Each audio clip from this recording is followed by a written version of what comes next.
Hello! Boy, that was a nightmare. I had installed a OS update on my MacBook earlier today. I'm going to turn this music down just a fuzz. There we go. Installed an update earlier and didn't realize it broke the audio cable software that I use. So let's see, what are we working on tonight? We are working on... We're working on the new party. And we have a guest player this week. And this is going to be...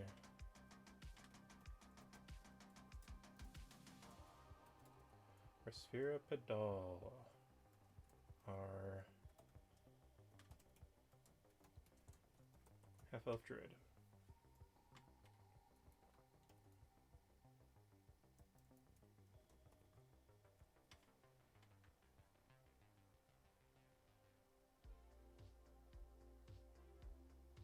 So I'm quiet? You want me to crank up my voice? Oh, hold on. How about now? Is my voice okay now and while I'm in front of the mic?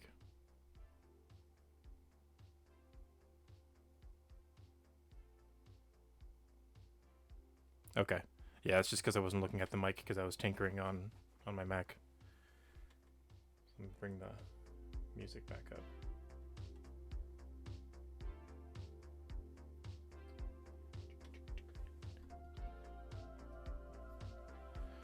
Alright, so we are working on Resphera Pedal. She's going to be a guest character on our game next Thursday. And the player has requested that we update her mini because she's actually from my previous home campaign. So she's going to be level 6, which is way higher than my level 1 players, but she's going to play it down. Alright. So I went ahead and already supported her model. This is a Hero Forge model because her previous model was previous mini was Hero Forge. So I already went ahead and supported her and printed her. Let me adjust the camera a little bit. There we go.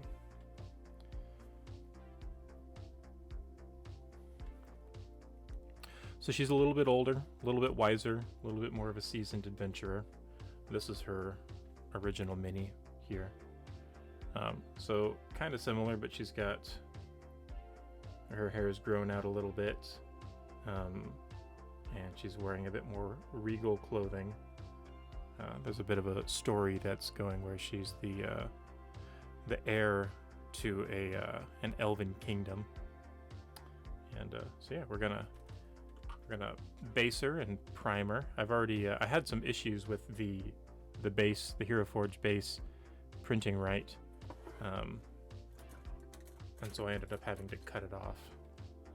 And actually, now that it's cured a little bit, I can see a bit more. It needs to be cleaned up on her shoes.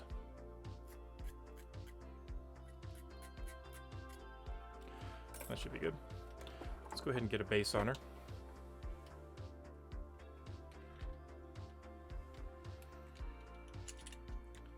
That one's a little messed up. That one's okay. That one's better. Let's use this one. One of the things I like to do with bases, because I print these upside down, and I have a glass bed so you can kind of see it's like super shiny. I like to rough them up a little bit so that they take paint better and they take the glue a little better. I print them upside down because I magnetize the bottom of them, and I have like this little recess. If I was to print them this way down, I'd have to have like supports in there. But if you flip them upside down, they print supportless, and it's a-okay.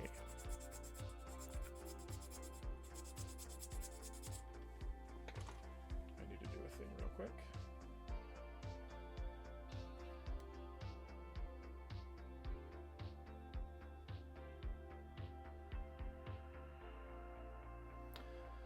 Forgot to announce on Discord that I was streaming. I'm gonna let the rest of the party know.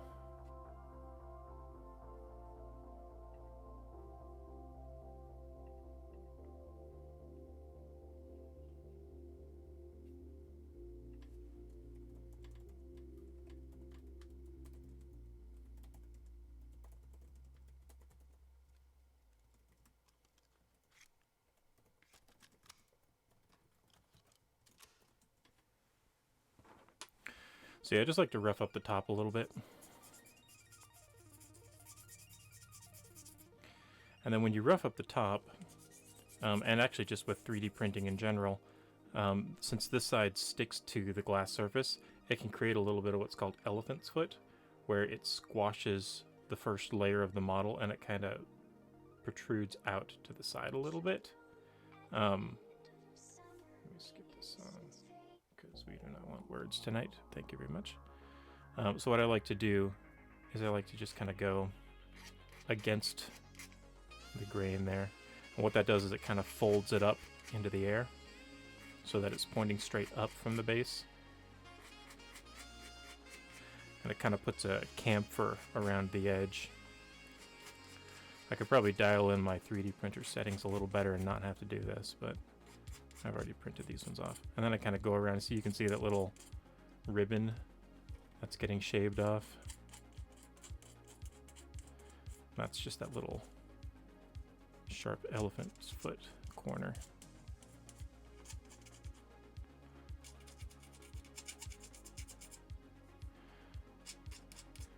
It just takes off a bit of a sharp edge. I don't like sharp edges.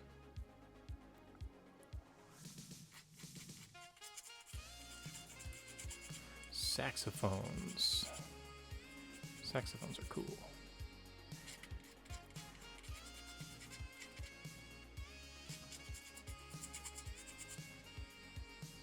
There we go.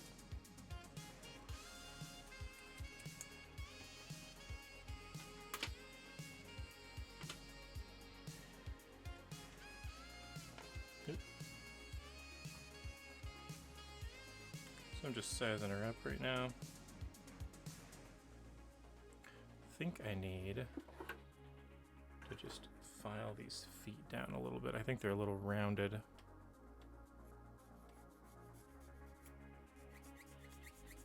Just flatten them.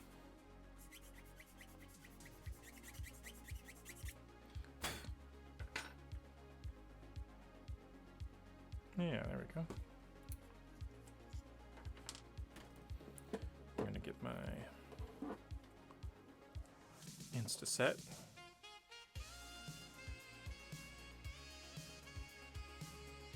A little dab on the feet.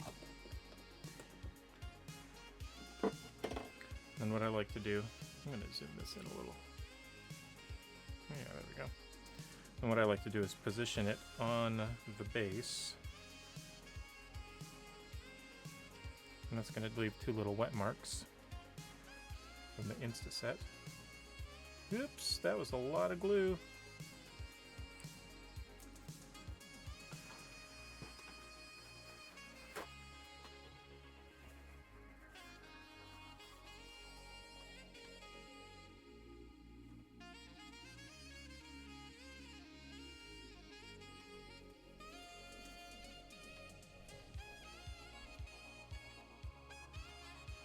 Oh, dang it. That Insta-set drop has already started curing the super glue. And they weren't joking.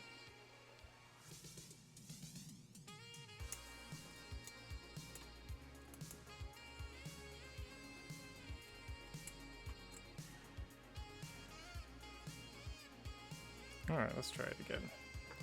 This time, not so incredibly much.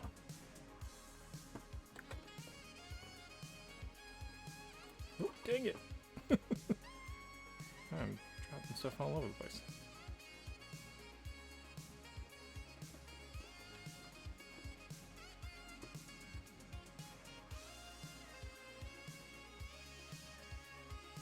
Okay. There we go.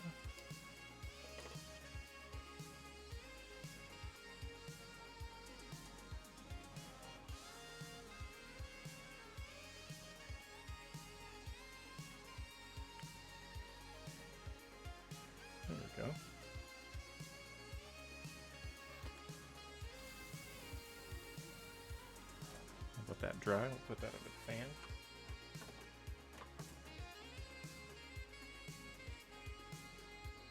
We're just doing one mini tonight, so I'm going to brush the primer on again instead of airbrushing it, and then we'll airbrush the zenithal highlight and get to paint it. And I hope to have her done tonight because we're playing on Thursday and tomorrow is adventure prep day, so I'm not gonna have a ton of time.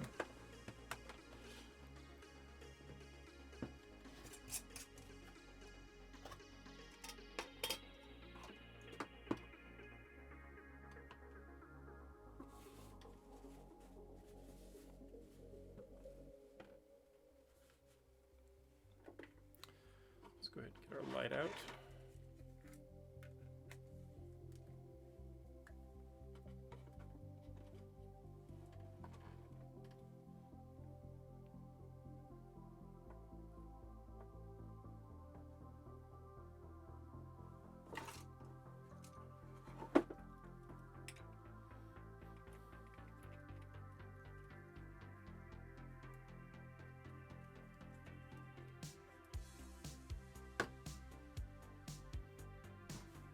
Oh, and I'm getting ahead of myself.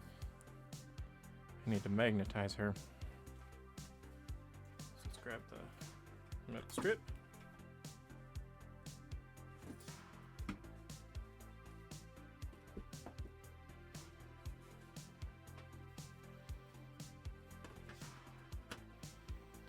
Grab a magnet.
This will be the second half-elf druid that we have in our party. And that's actually because, well, why didn't you stick super glue?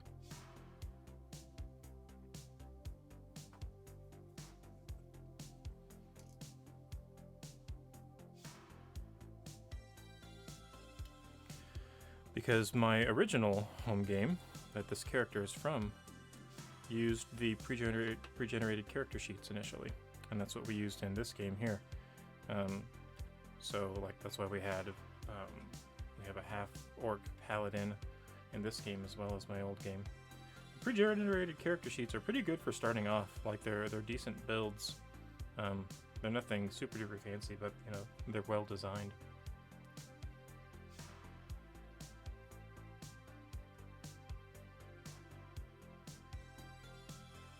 Welcome, Brad Chan the fanboy.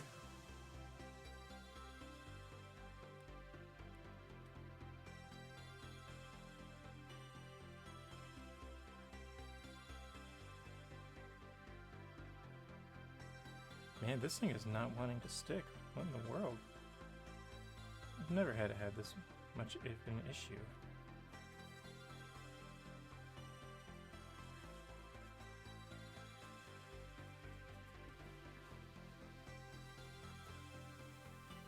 Let's try it again.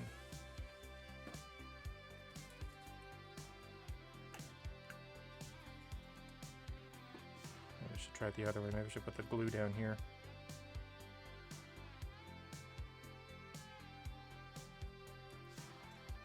Kind of thought I did it the other way, but maybe I didn't.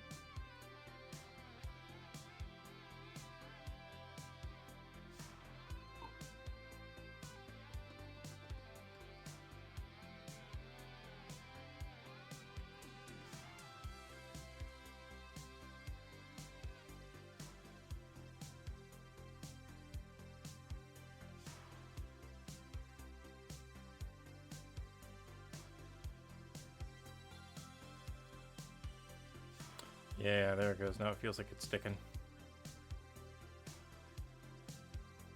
So glue on the magnet, insta-set on the base. I should remember that. I mean, theoretically it should work the other way. I wonder why it didn't work the other way. It's kind of weird.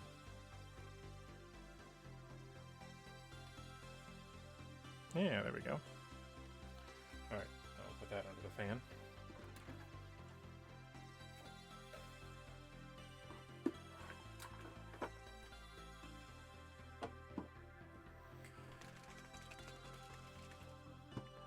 Alright, now we're going to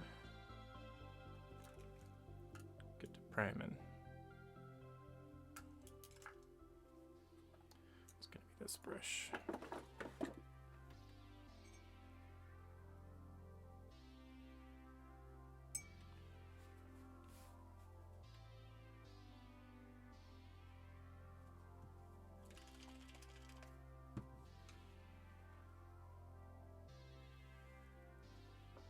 Good enough. Nice. I'm getting better about having them centered so they don't like wobble around to the side.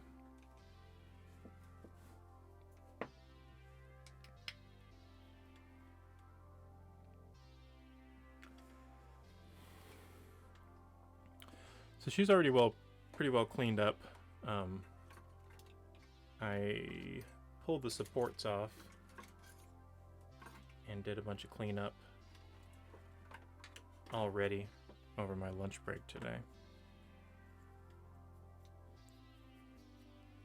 So there shouldn't be much, if any, to clean up on here. What is that?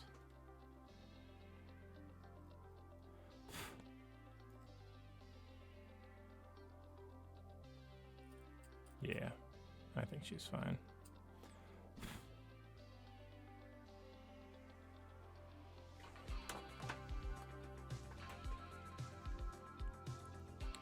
So we just want a nice thick coat of black.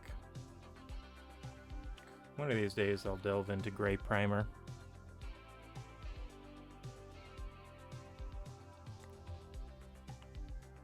I kind of like the richness that the black primer gives paints that are on top of it.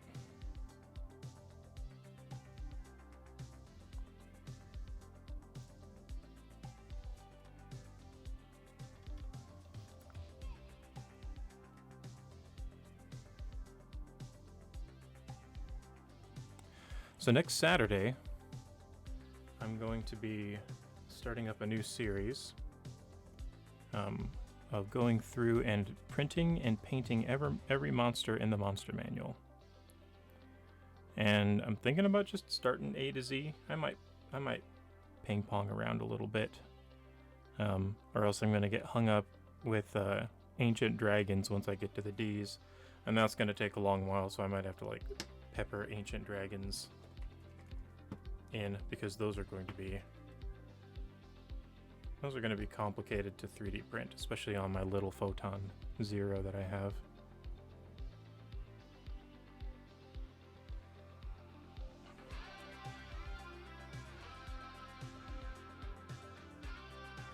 But my hope is that, and goal is that at the end I'll have a shelf with one or more of every monster. I do plan on doing like reasonable amounts of them. So like when I get to goblins, you know, like maybe six different goblins, so that you could actually use them in like a setting rather than just having one goblin painted. I've actually I started this project a long while ago, and I've actually done a bunch of these and added them to my collection already. So I may go back and redo some of the ones that I've already done towards the end. We'll see. I can be lazy sometimes. And if I've already got one, I want another one. Of course, to be fair, those are like some of the first minis that I ever painted. And they're not really good. Like the goblins, I look at them and they're kind of cringy. And I'm like, ooh, I could totally do that way better.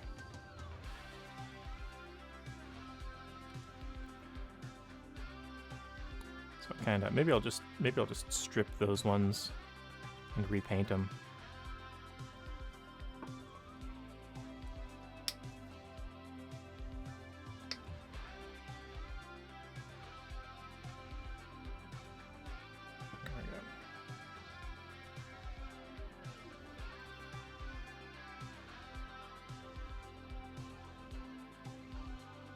How's that music level? Still too loud? Too quiet? Just right?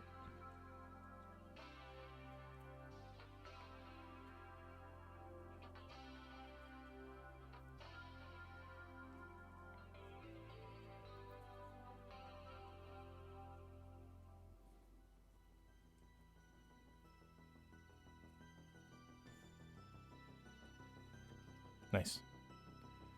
Thank you, Lucrom. It's been nice having you in the channel here to check in on things, keep an eye on stuff.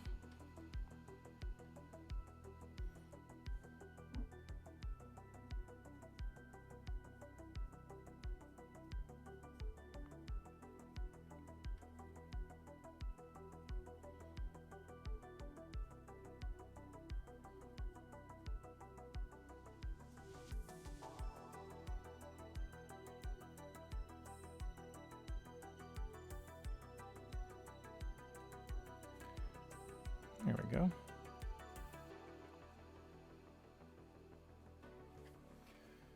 All right, I'm gonna set her in front of the fan, and I have a reference image for her Sphera that I need to go ahead and pull up.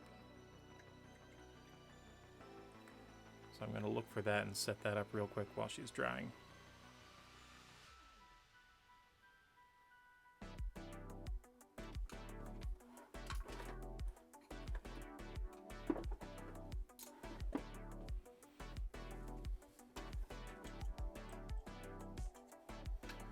All right, I know I had, let's see, let's move this over here.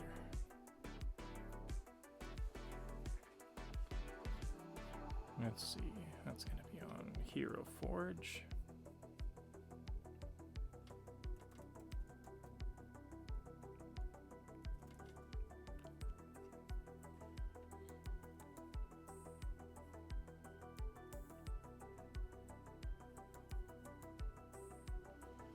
Log in. Of course I want to log in.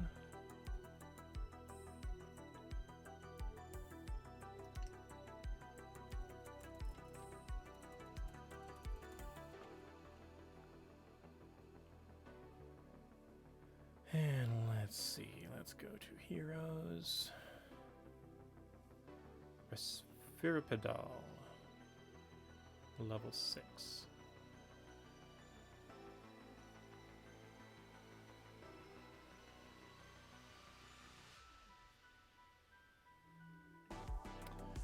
And let's see, for our reference,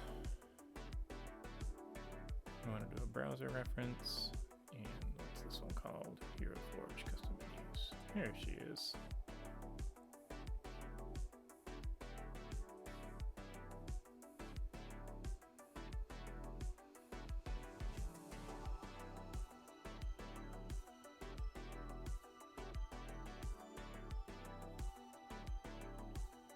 Can I make that any bigger? Well, not that way. Can I make that any taller?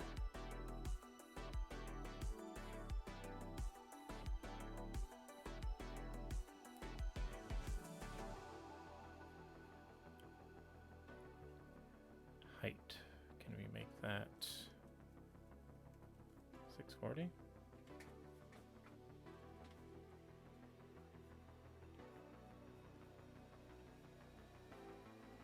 That's better. We're getting somewhere.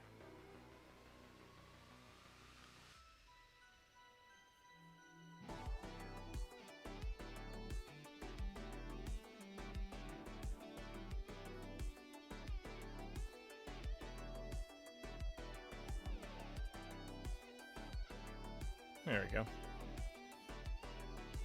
Cuts it off a little on the side. Maybe we can go like this and center it. Yeah, there we go.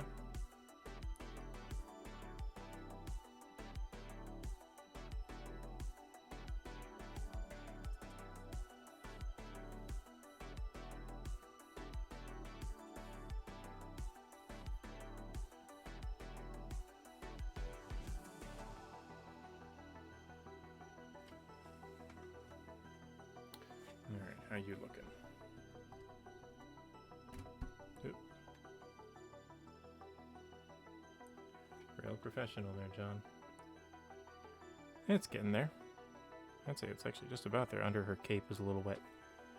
Alright, so we'll put her back under the fan. And let's get the airbrush set up.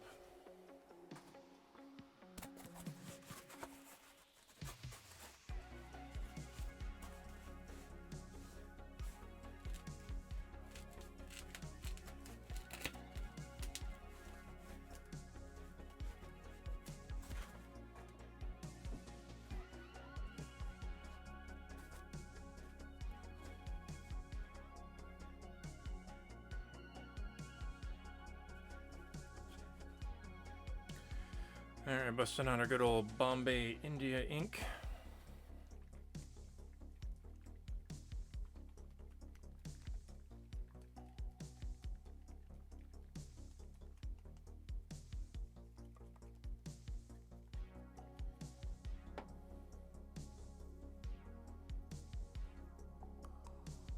Yeah, there we go.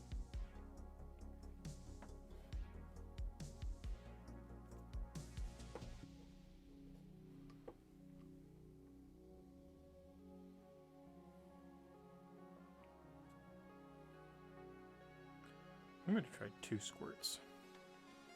One of these days I'll figure out exactly how much is good for 1 mini. Let's get a little paper towel in here.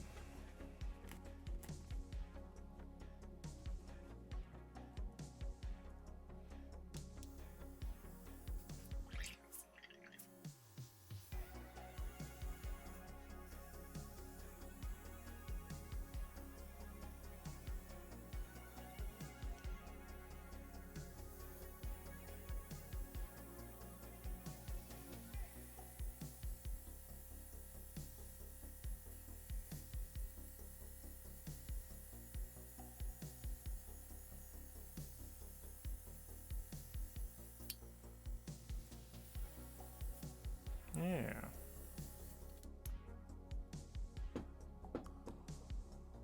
I think that turned out pretty good.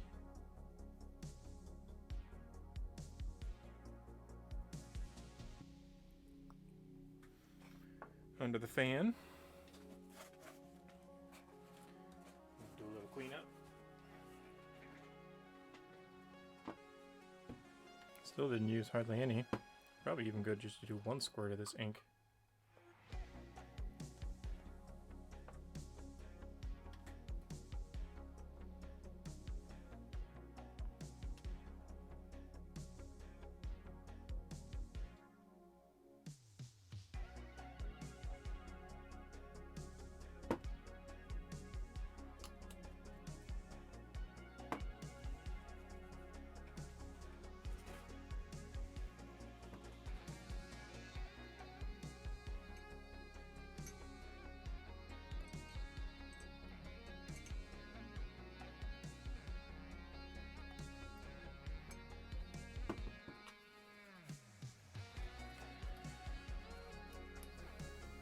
So what are you doing tonight, Lucrom? You playing Apex?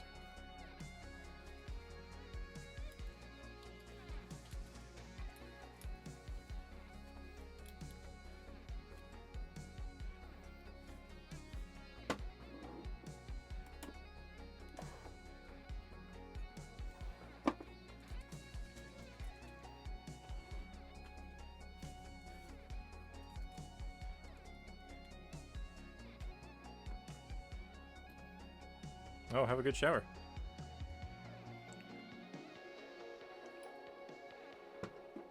Oops, that wasn't supposed to happen.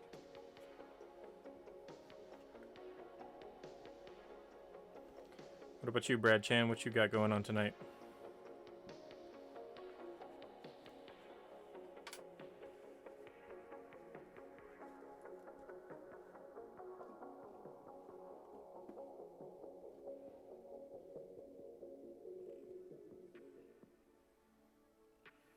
Do they rebalance stuff in Apex? Why is it broken right now?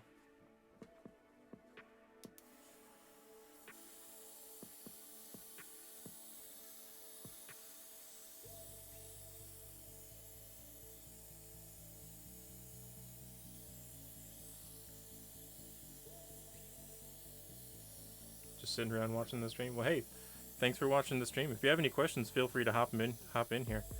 I like, just drop them in. Chatter is really good for Twitch streams.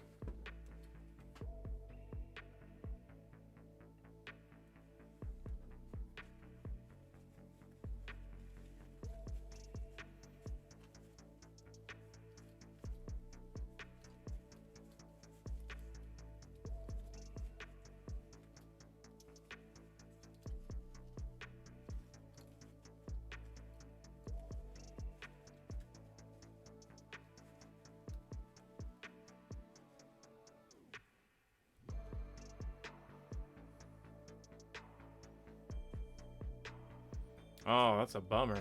No XP or anything like that for Switch users? Yeah, that's not cool. Sinking that much time into something and not getting any experience for it. Hopefully they get that patched.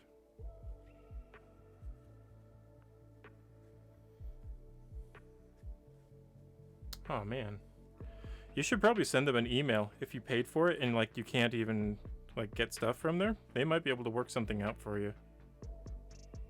Especially since there's money involved.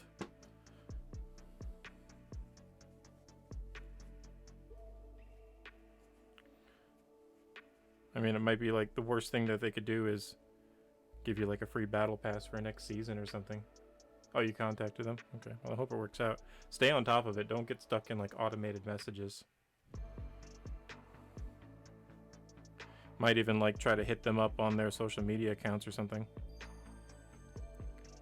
Reach out to a person. Nah, you gotta be a little bit firmer than just saying, hey, this is a bug, and they're like, yeah, it's a bug. Like I'd hit them back with something like, well, your bug has made the money that I spent on your game, unusable. So I'd like to get refunded, or just use some, you don't have to be a jerk about it or anything, but use some more stern language. Because I mean, you're not trying to get something for nothing. You're just wanting to get what's fair.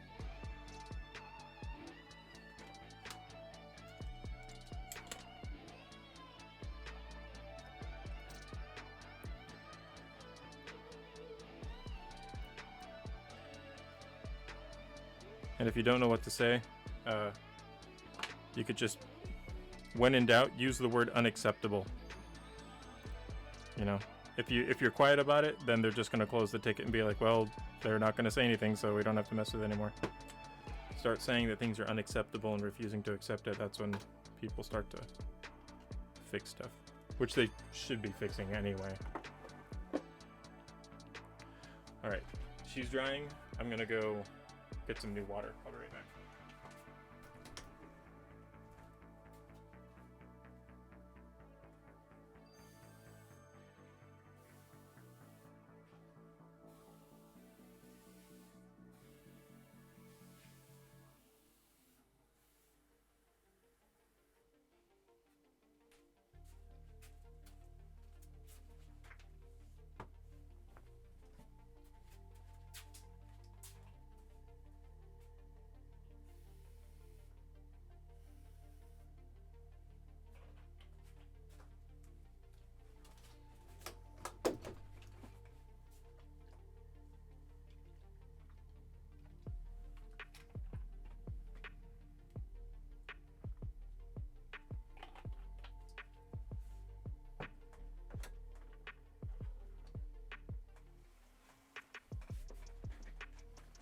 Have a good shower.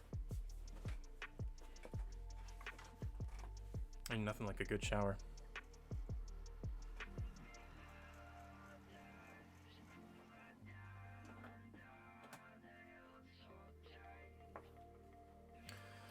Alright, let's put this guy away.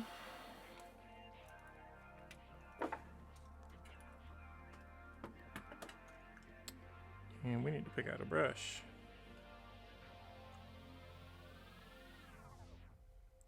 Think of this one right here.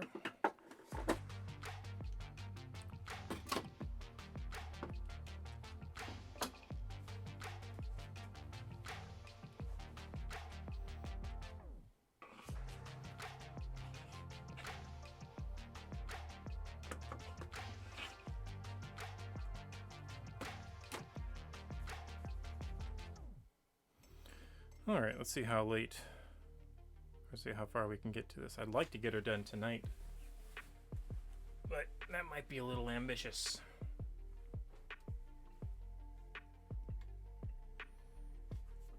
Hey Leah, welcome to the stream.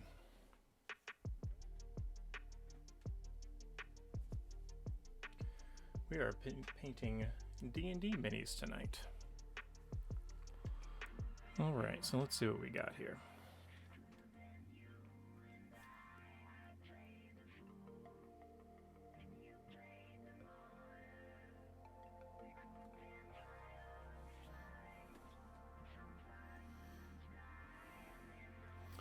So if we look at our reference here, got a lot of browns.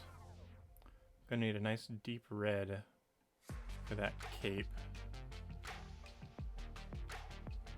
I think I'm gonna wipe off a bit of this palette. A lot of this stuff bled all over the place.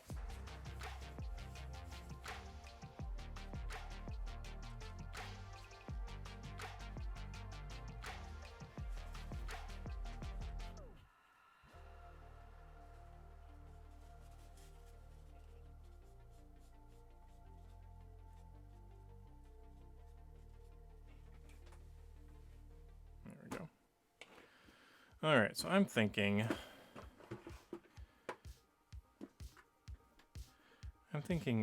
a mixture of blood red and my dark red for the cape.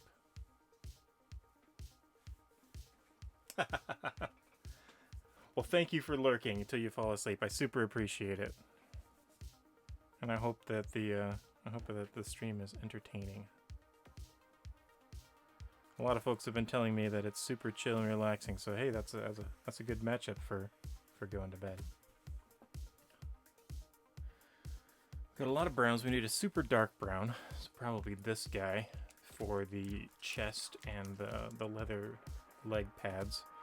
I think I'm gonna go leather brown for the pants. So we're already starting to shape up there. Let's go beastly brown. Beastly? Beastie. Beastie brown.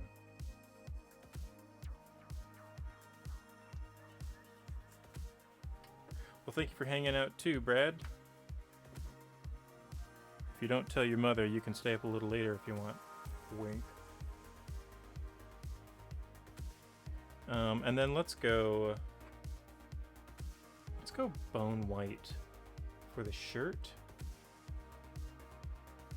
and we'll go bone white for the skin as well, but then we'll use some contrast. We'll use Gilliman flesh because she's a little darker skinned. I think this will work good on her with the bone white.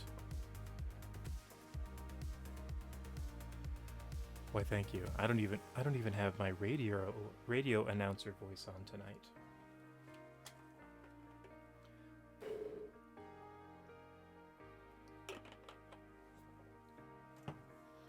And then we'll need a little bit of gold. And her hair is kind of like black with a tinge of brown. It's like almost like brown highlights on black. But we'll get there. I think we'll probably do black with like a brown wash. Maybe like a dusting, like a slight dusting of dry brushing on there. And then we got these crazy slippers, shoes that she wears. And I think we'll just tackle those last. I think that's probably a good idea. Probably start with the dark blue and then build up the light stuff on top of it. That normally works pretty well. Alright, so let's do the dark brown on the leathers first. And then we'll tackle the cape.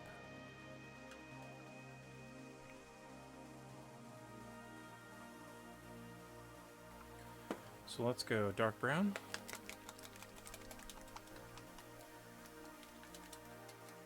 Oh, that's right.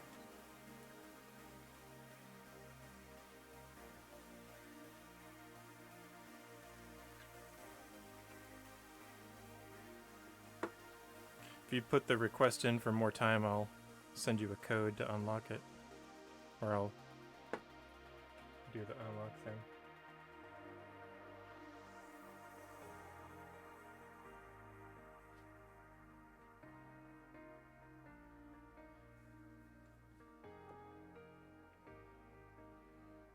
Okay. So this is going to be on the chest.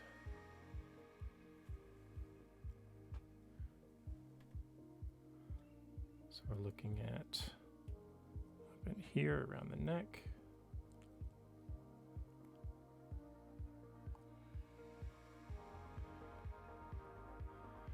And the chest piece.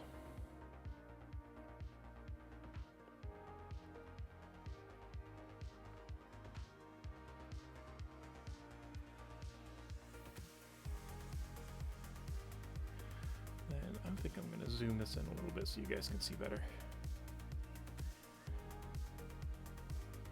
There we go. So this is pretty basic stuff right now. This is just like paint by number, just to fill in the splotches. As a previous viewer was saying, it's like a tiny coloring book where you're just like blocking everything in.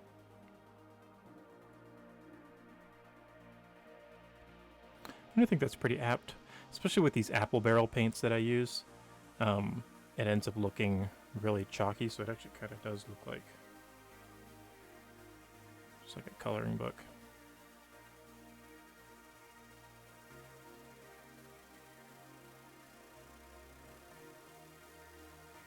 And it looks so bad at the beginning, every single time. Doesn't matter how many minis I've painted. The beginning always looks terrible. And it isn't until like the last, like when you start edge highlighting and putting washes on and detailing it and stuff, does it actually start to look decent. These pants almost look like chaps. At least on the back.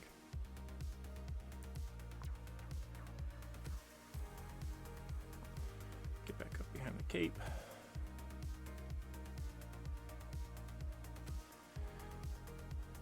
So this character, this is she's a half-elf druid.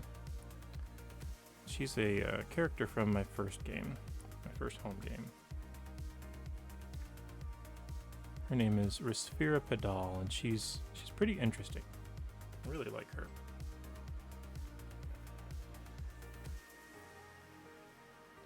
She started out as like the inspiration for her character was actually supposed to be like King David from the Bible, kind of like a shepherd who was you know, eventually would become royalty and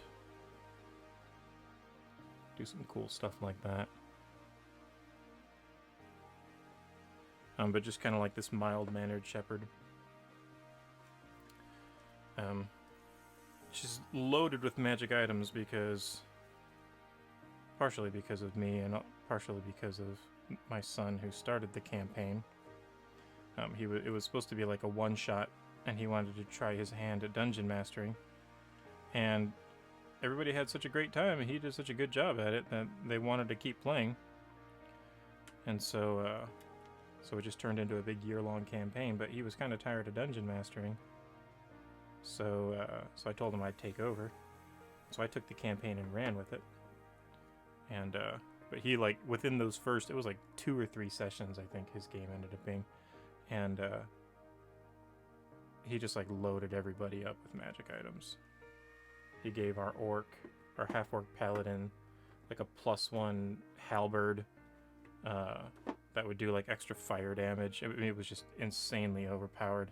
But I will say that kind of set a precedent in my DMing style, and I like really like to give out overpowered magic items now, because I don't know, I mean, it's like when you play D&D, it's like you can do really crazy cool stuff, or you can not, you know, you can not get the cool stuff, but it's like, why would you not want to do super cool crazy stuff? You can not do super cool crazy stuff in real life. And, you know, there's concerns about breaking the game and breaking the balance of it and stuff like that. But honestly, I mean, I persistently and religiously try to kill my players. I really do. I try really hard. And I keep dialing things up and keep dialing things up. And they just last and they just survive. And, like, I'm thoroughly convinced that but I will not be able to kill my players. The only time I ever killed a player was actually not in Dungeons and Dragons. It was in Starfinder, and mostly it was because that game is just super duper crunchy, and everything has to be like perfectly fine-tuned to create a balanced game. Like after that part where the character died, I made like a funeral for him, and it was supposed to be this emotional moment and everything, and then the boss showed up, and like I didn't tune the boss right, and like nobody could even hit it, like not even with a critical hit, because of the way that the rules worked. And it was just a terrible experience. And you know, I was a newbie DM, and I kind of noobed it up a bunch. But it's like, I don't know, man, with D&D, I don't know if it's like the 5e rules or just like the way that the game is balanced or designed or something, but like I just throw stuff at my players, and with like every encounter is deadly or higher in difficulty, just about. And they just last, man. They just make it. They do it, and it's always impressive, and they always feel fantastic when they survive it. And sometimes I get freaked out. I'm like, is this the time that I'm going to kill them? Is this the time that I'm going to inflict them with mummy rot, and they only have like 6 HP or whatever? And nah, man, they pull out all the doorstops. They do this crazy stuff, and it always ends up working out, and it's fantastic, and I love it, and it's the best thing in the world. This game, D&D, is the best game in the world. If you've never tried D&D, you need to try it.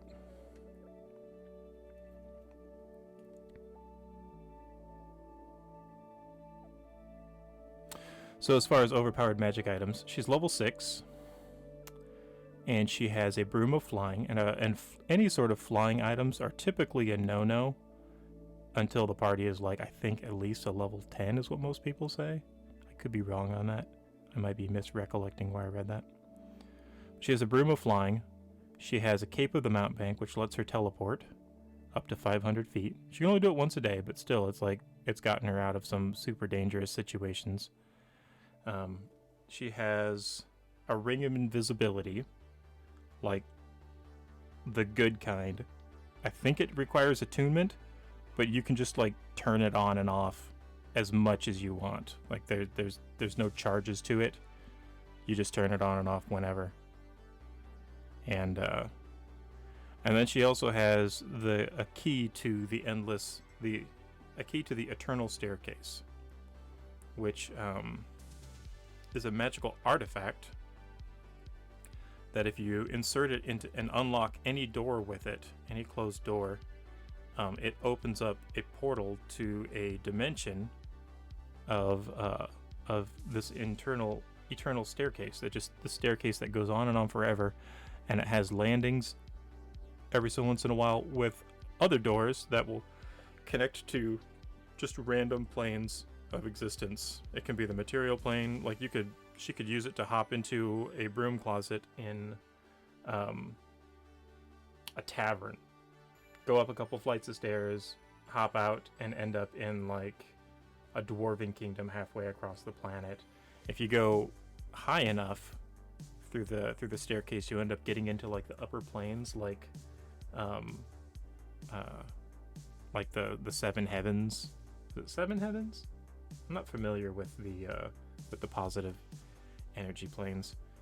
Or if you go down, you go down to the negative energy. You could end up in Gehenna, or like one of the 9 layers of hell, or Pandemonium, or something like that. And she's used it to great effect for things like a city is in danger, and so she used it literally to unlock the front gates, like on the wall of the city. These massive doors. She had them close the doors. She unlocked it, opened it up into this huge landing, and had the city evacuate into there, and then locked it behind them while her and the party threw down with the big bad boss and blew half of the city to heck. It's one of my favorite. The Eternal Staircase is one of my favorite places in D&D, and this is one of my favorite items. And she just so happens to have the key for it. And she got the key from some abandoned ancient cloud giant palace. It looked like something out of Arabian Nights, but it's like up in the clouds, and they had a very low chance of actually getting in there and discovering the place when they were traveling through the plane of air. But they made good rolls. They survived it. It was like in the center of this hurricane, and she made it in there with a couple others. Almost nearly died due to a fireball trap. Ended up finding her broom of flying. Her broom of flying actually is a feather duster, a magic feather duster that was in the Cloud Giant's castle. And so, like, to her, it's a broom and it like flies around. But originally, like, to the Cloud Giant, it was just like an animated broom that it could like command to clean up and dust his desk off and stuff. But they ended up stopping at this black obelisk, which was like one of the primary entrances of accessing the Eternal Staircase. Found the key and took it, and that one really broke a bunch of the game, to be honest. I used that a bunch for a lot of really cool things.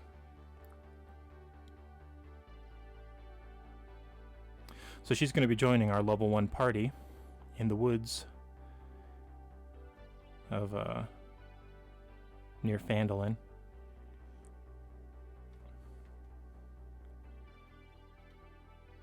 And it's going to be really cool. She's really excited to play with everybody. It's been a long time. And I think it'll be a neat experience for the new players, because this party that I'm playing for, or that I'm running for, they've never played D&D, so this is like their introduction to D&D. And I was wanting to use this character as like an opportunity to show them what it's like to have a persistent universe, how like a player from one campaign can come into another campaign like with all their existing stuff, and that the worlds are tied together and their history is shared, and that if the things that they do in this game around Phandalin are going to affect other players down the road that come and play around near Phandalin if they play with me. And that's a really neat feeling to have that sense of permanence, that sense of reality. I think they call that verisimilitude. If you want to pull out a nerdy word. Nerdy word. And that's just the idea of doing what you can to make the world seem believable and real. Because if you don't really invest in verisimilitude, or however it's pronounced, and encouraging a willing sense of disbelief, then they'll just tinker with it and monkey with it like it's any old video game. They'll try all the options and they'll be rude to people and this, that, and the other, and they won't really start role-playing and taking things seriously. Not that it's they don't get to have fun in games and whatnot, but actually understanding the some of the deeper fun parts and unique things about D&D until they recognize that it's a living, breathing world. Just because we're imagining it at the table doesn't mean that the choices that they make won't live on through other games and with other people. And that 5 years down the line, when I've had a couple other groups play around in the area, if they were to meet each other and talk about the city, the other players will have met their characters and noticed that half of the city was rebuilt and burnt down because of that one time that somebody got drunk and started throwing fire cantrips all over the place. And they're like, "Oh yeah, we bought that house, and I was wondering why somebody burnt our house down." And when we came back after a big long journey, we had to rebuild our whole place. Because that's one of the neat things. It's like the longer it goes on, the longer, the more lore you develop, and the more real it becomes, and the more invested you become. It takes time to live in the pressure cooker and to become reality. And that even if you start a game over, even if all your party dies and everything, and you want to try an adventure again, you're trying it again, but maybe you're trying it in the same universe and you can find what happened to your old party. That's just really neat. You can't really do that in any other forms of gaming. At least not currently. Man, wouldn't that be some cool tech? If you could get D&D style options in like a Final Fantasy game, that'd be pretty rad. Alright, leather brown on the pants.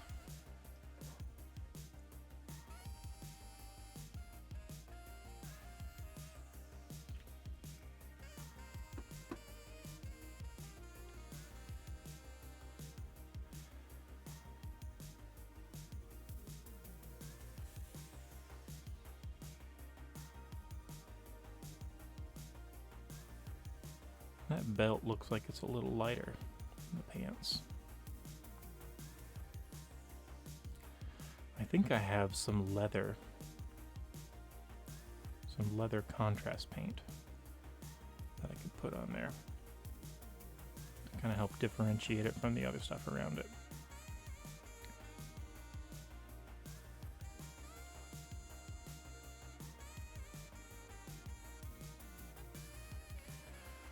Probably gonna have to come back and touch up some of these browns.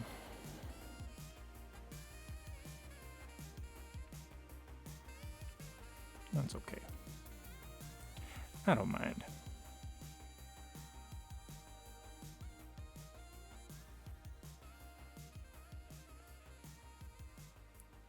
It is going to be interesting having another druid in the party, because we do have another half-elf druid. That's level 1 in the party, and I'm kind of thinking that Resphere here will act a little bit as a this is what you can become, because this party's probably, the original intent was only to finish this first little arc of the story, and then if they want to keep playing, then we can kind of go through the whole thing. And this story is only supposed to go up to like level 5, so the first arc they're probably only going to make it to like level 2. They're excited enough that I bet that they're going to want to play all the way up, all the way through the whole thing.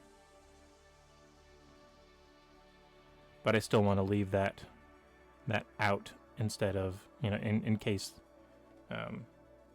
adult schedules get busy and I don't want them to feel guilty for leaving people hanging or something like that. But having like a higher level character in here that can do some really wacky, really neat stuff, and to kind of help the other druid know what they can do, I think is helpful, because they're still learning all of their class stuff. I was actually talking to a couple players today over text, and he was talking about him and his wife where they were on a trip up to Virginia, and during the whole trip they were like watching videos on class options and like getting to know their character classes better and stuff, which is really cool, because it's like that means if they're willing to like dig into the nerd stuff, that means they're hooked. They have drank the Kool-Aid, and that's exciting. I love introducing people to this game and them just getting it, because it's so good. It's definitely not for everybody, but man, I really think that it's for most people, because storytelling is such a basic human thing. Like, everybody likes to tell stories, whether it's like fantasy stories or not. I mean, anytime you go to the store and something wacky happens, or intense or scary or happy or cool or inspiring, any sort of thing happens, I mean, you want to go and you want to tell your friends. And there's kind of like this format that we go through. Like, people inherently know how to tell stories. Oh man, you'll never believe what happened. Just begging the question, well, what happened? Oh man, when I was at Kroger the other day, I couldn't believe so-and-so, this, that, and the other, it was so crazy. Oh man, that was crazy. We love sharing that kind of stuff. And I think everybody likes a good story. Even if fantasy isn't your thing, everybody likes a good story.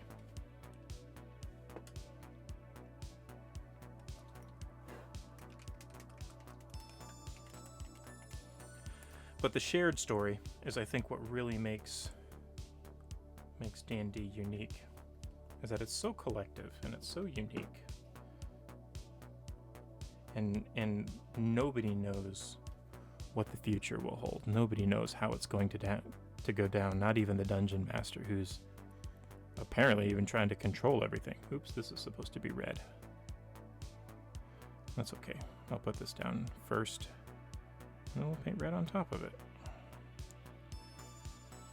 So I think I'd like to put this down first on here to, that way when I put the red, it's the same color, because I think some of this brown is probably going to show through.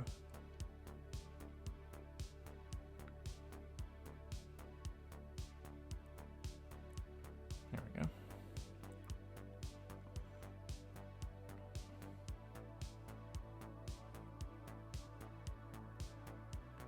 Storytelling is just great.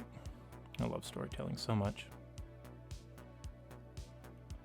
I love some of the stories that have come out of our D&D games.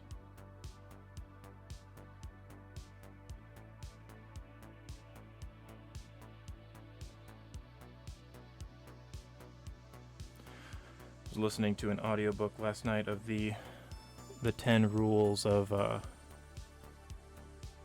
good D&D, or 10 laws, I think, of dungeon mastering, something like that.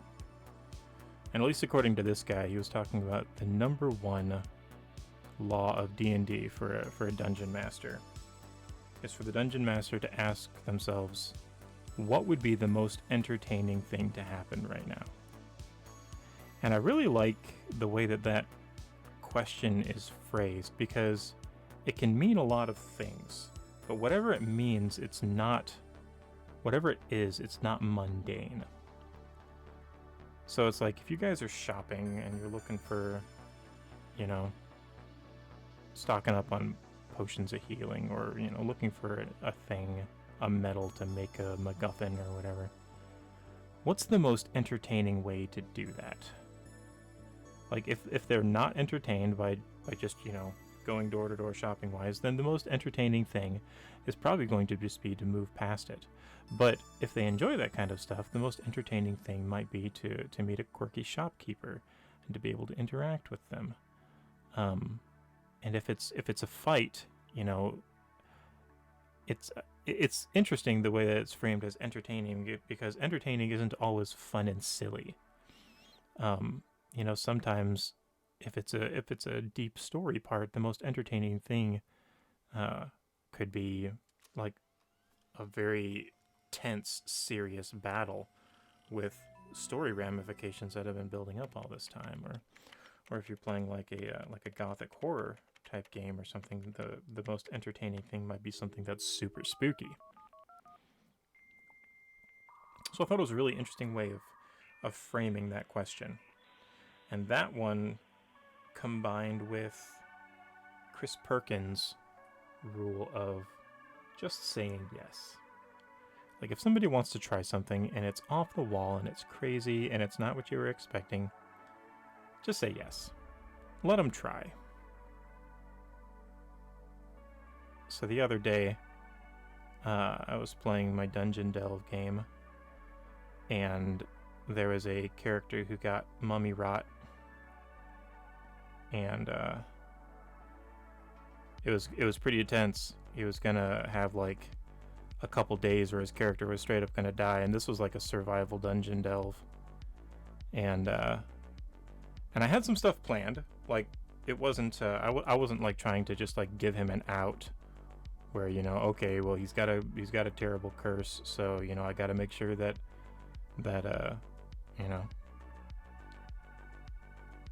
I got to undo this, right? I got to make sure that the game continues on. Because we went into this game with the understanding that we were going to use it as an exercise in player creativity and really like push their survivability to the limit.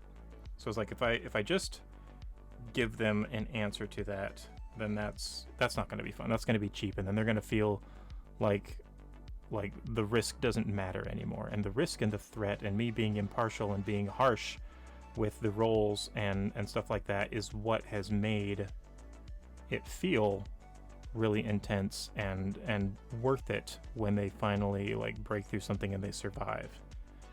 So I don't want to do anything. I would never want to do anything to like jeopardize that feeling, and that, you know, that relationship, that trust that we've built up on that. But there were some things ahead that that would have helped to, like, they could have sought out to alleviate this curse. And if they would have played it right, they could have done it in time, and would have had time to they would have had enough time to like make some mistakes, maybe like one mistake along the way. They would still had enough time, but it would have been tough. But the player comes up to me in like the middle of the beginning of the game, and he's like, "All right, so my arm got by this mummy." He's like, "I run to the other room and I have one of the other players cut my arm off." He's like, "I'm like, just cut it off." And I was like, "Really?"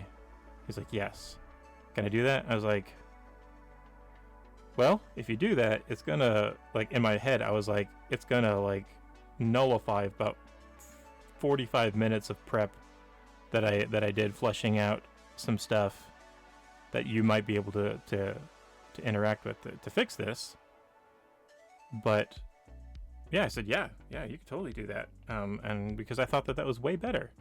I thought that was way better of an idea than anything that I had planned. And really, the stuff that I have planned was just options. You know, they may have like walked right past the door to get to the place where they needed the stuff anyway. So like, there really wasn't any guarantee that they were even going to use my solution.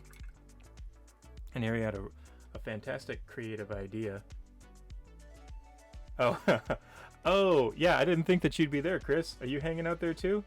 So these are mild spoilers. I'll keep it a little bit vague, but no worries. But yeah, I totally wanted to give, you know, to make that happen, because I thought that, for one, it's your idea, and any idea that comes from the player is instantly better than the DM's. And the reason why is not that the DM isn't creative, but because any idea that is like better at creativity, or vice versa. It's not even that the players are better at creativity than the DM, but if the player comes up with an idea, they are invested in it. It's something that they have put effort and thought into, and if you can help make that a reality, then it's going to stick better because they came up with it, and because it's their own creation. There's a guy that I follow. His name's Sly Flourish, and I talk about him all the time. And he is criminally underrepresented on YouTube. He doesn't have nearly the followers that he deserves. And one thing he says in his book, The Return of the Lazy Dungeon Master, is that one thing that DMs, Dungeon Masters, do is they overvalue their stuff.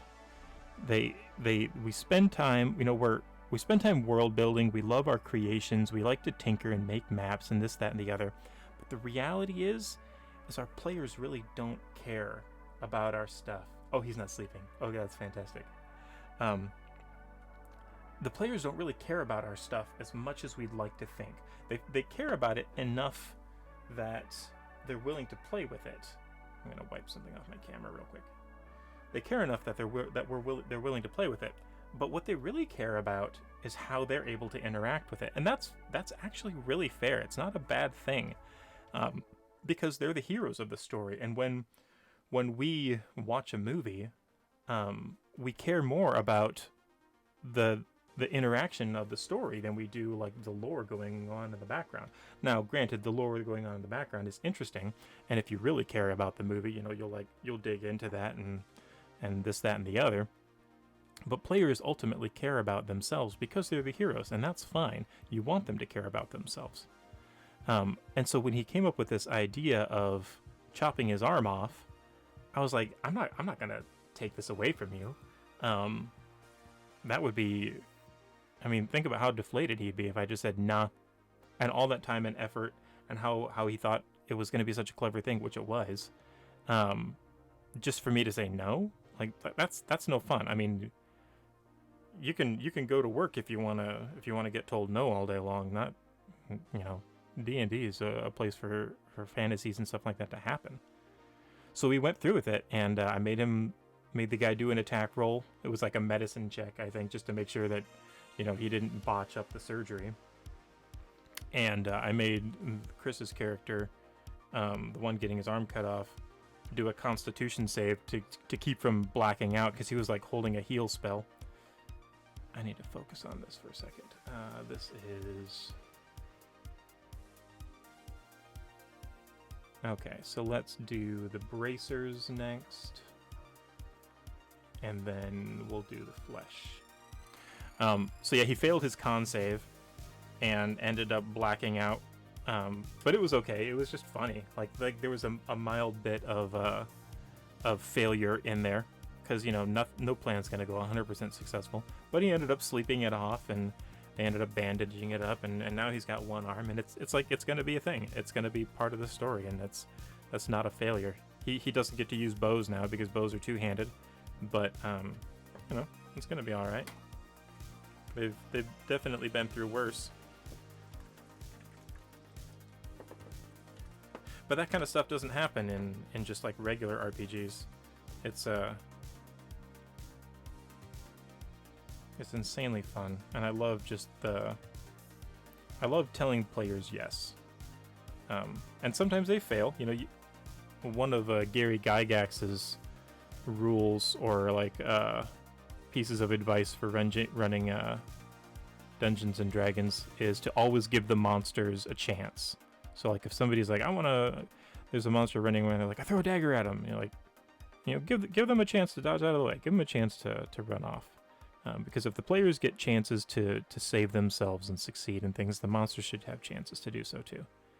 And so when somebody wants to try something, give them a chance. If they want to chop their arm off, think about the ramifications of it and how it's going to affect them and whatnot. And give it a chance. Let the dice decide.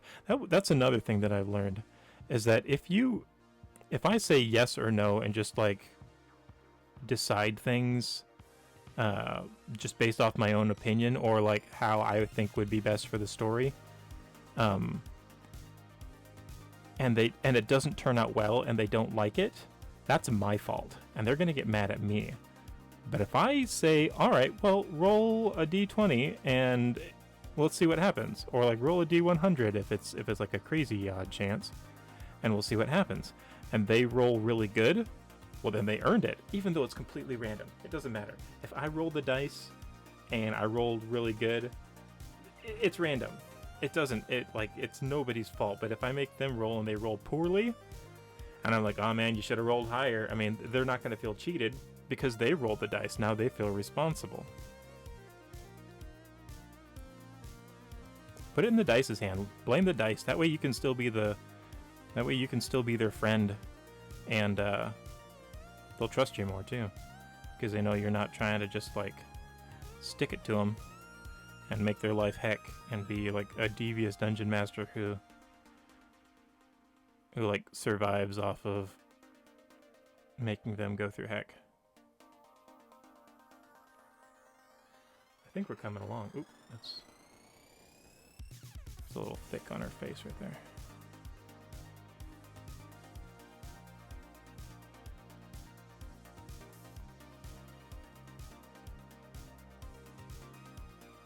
Hey, welcome back, Lucrum-chan.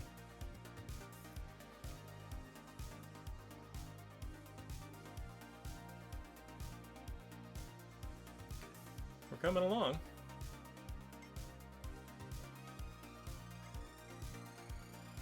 I think I'm ready to do...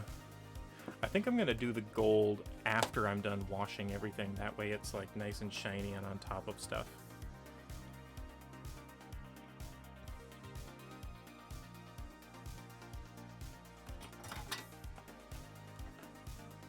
Same thing with this red on the belt. I do need to put some red on the middle of the staff, though.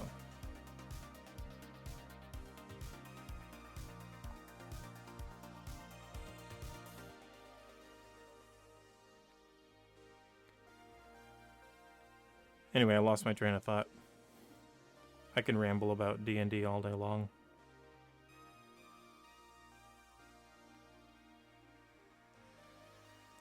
I'm excited about joining these two campaigns together to have the new young party get met with a veteran character.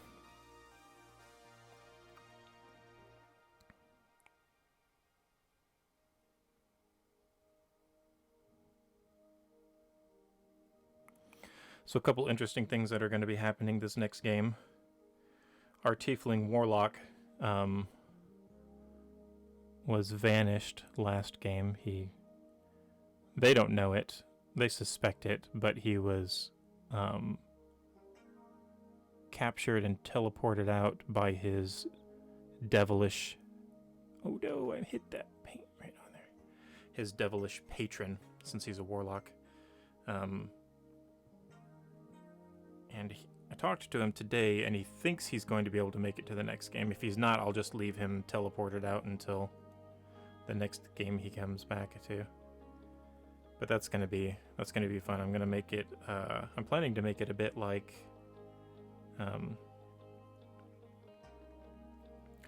like a business thing, like what's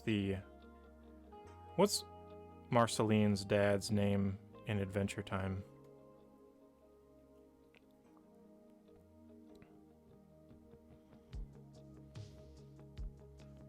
Can't think of his name, but I'm gonna make it kind of like that, where he's just like this business official devil, and he's like, now Jack,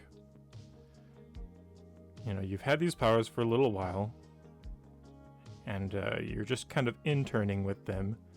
We need to make a solid deal if you're going to be able to keep these, and if he can't make a deal, I'm actually going to take away his class, and he's going to have to figure something else out for his class. Might have to like seek out another patron or something. He's probably just going to make the deal though.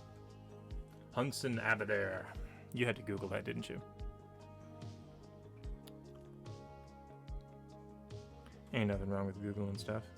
I Google stuff every day for my job. I'm a professional Googler.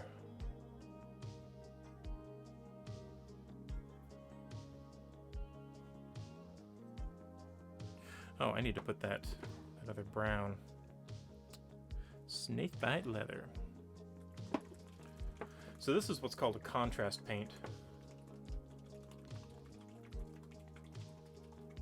No, huh? You just knew that off the top of your dome piece? Nice.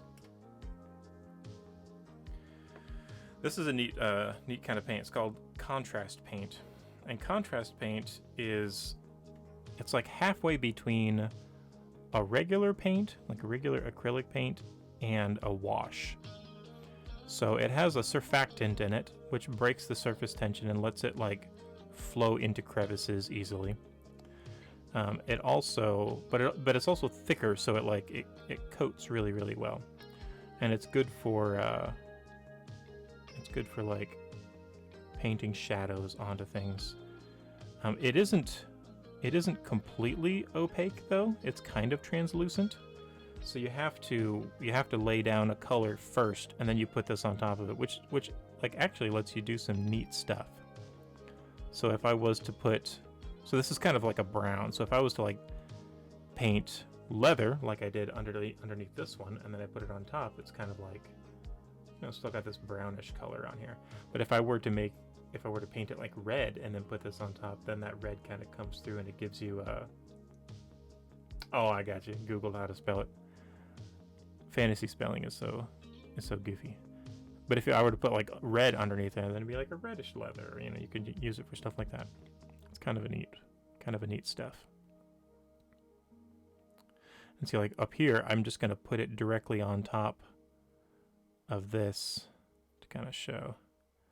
See how it's white on top, so it's gonna come through kind of light brown. But then underneath, where it was black, like see the black just shows right through. So you want to put something down before you use this. And actually, I should probably put something on those there. I think I'll do. know what? Let's just put bone white on it.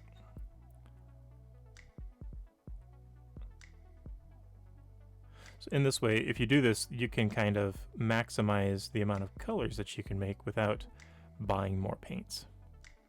So like for this arm, I'm going to, I painted like the sleeve and the bracelet and the hand all in bone white, which is kind of like a nice off-white. You very rarely want to use stark pure white because it's way too blue. But then I'll put like a light tan wash on the shirt, and that'll keep it nice and light. And then I'll put this snakebite leather on the bracers, and then I put the Gilligan flesh contrast paint on the hands, which kind of gives it like a pinkish hue. And that's all from the single bone white underneath. Kind of a neato trick. All right, let's do some fancy boots. What we got on these fancy boots? We got like a darker bluish, purplish blue. And then we have like a cyan and a white. So let's do this guy, ultramarine. I don't use this very often because I don't use very purpley blues often. Actually, I have a couple more blues up here. I should use this one because this one's shiny. Having a shiny texture on there sounds kind of fun. And then we'll go sky blue. And then I think I'll mix some sky blue with the white, like the stark white, because they're going to look a little magical.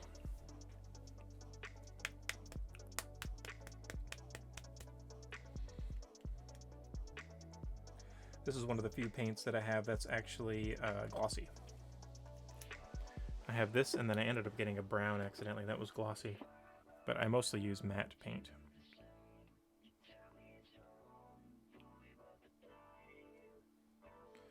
Light works really weird with minis.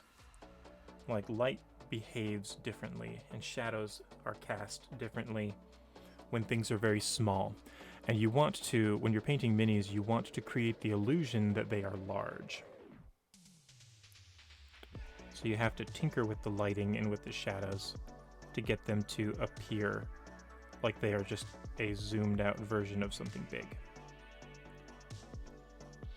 And one of the ways you can do that is by deepening the shadows.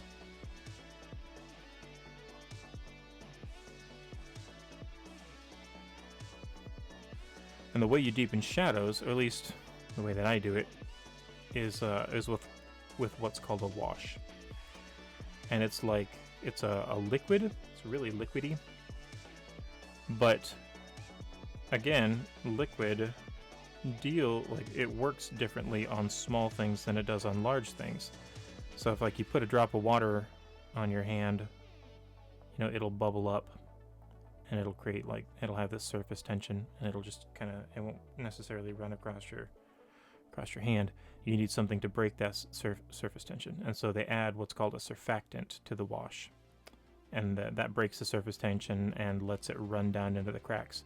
So they add a little bit of dye, so it's kind of translucent, and they add the surfactant, and when you put the wash on, it seeps down into the cracks, and it darkens everything up.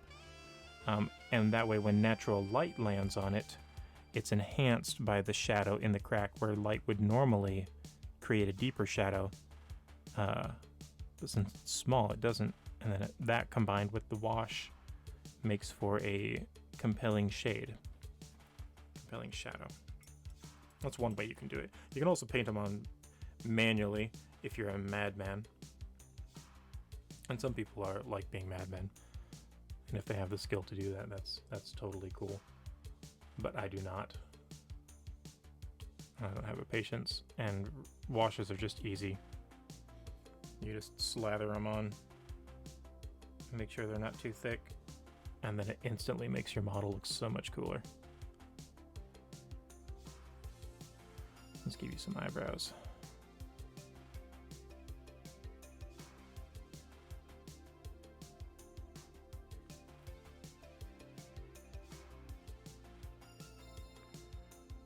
It's a little bushy. They're not Rock Lee bushy, but a little bushy.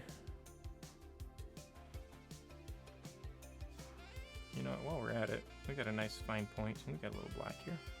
Let's go ahead and put our eyes on, or at least the start.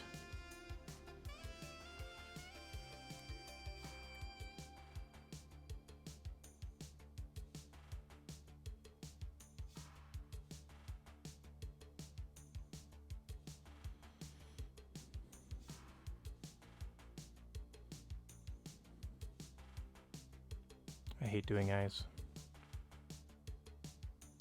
It's so easy to mess them up. Actually, that one turned out pretty good. Can you see it?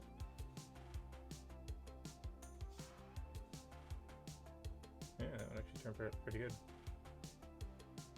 We'll come back and finish those later. That's just the first step. Alright, let's get some sky blue on these feet.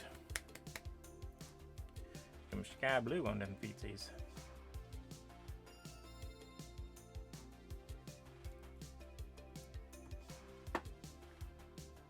Hudson Abadir. Man, that show was rad. That was such a good show. I never did finish it. I read or saw something the other day. They're doing a movie. It's like a continuation of the story.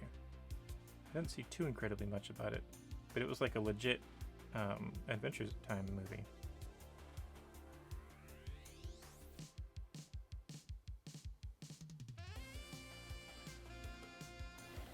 Alright, so let's get a little bit of her socks. And it kind of goes down on the side.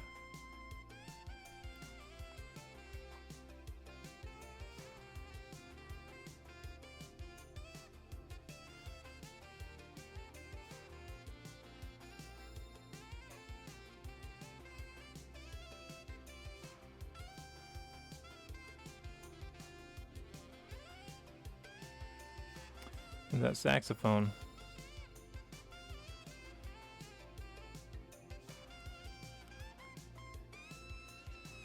I like me a good cheesy 80s saxophone.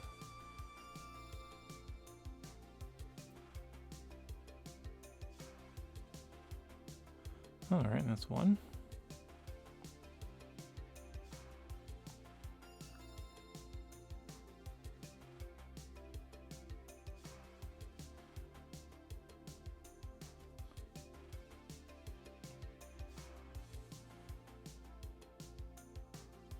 There we go.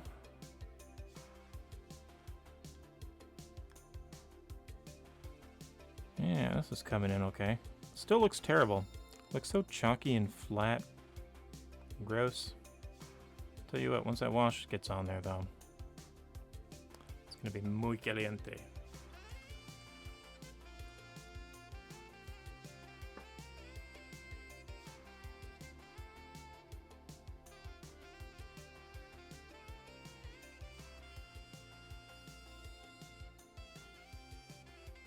Oh, thanks, Leo. I appreciate you hanging out. I really had a lot of fun talking and stuff, and I'm glad you're here to listen. It's okay if you spoil Chris. He probably already knows half of the stuff I already said.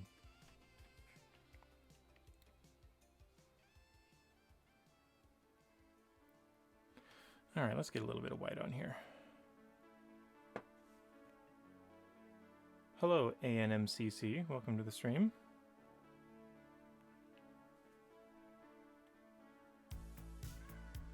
Coming to check in on your character. She's coming along pretty well. Tell me what you think.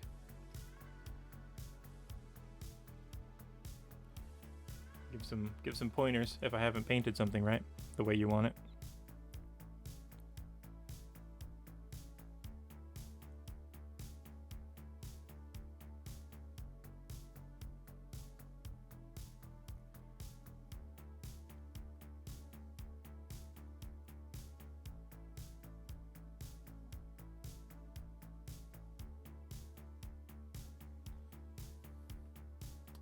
Quality control. Nice. Well, don't be shy. Tell me what you think.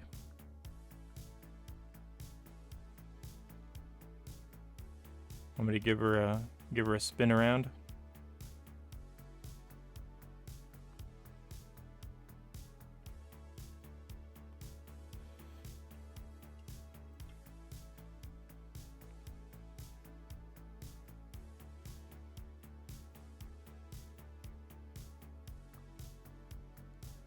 Let's give her a little spin around.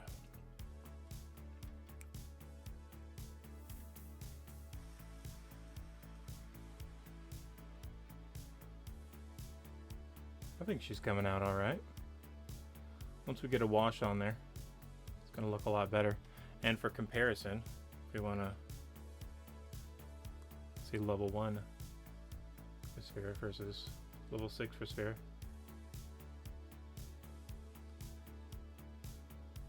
Level 1 for sphere is very shiny. The eyebrows, yeah, I gave her some pretty rockin' eyebrows.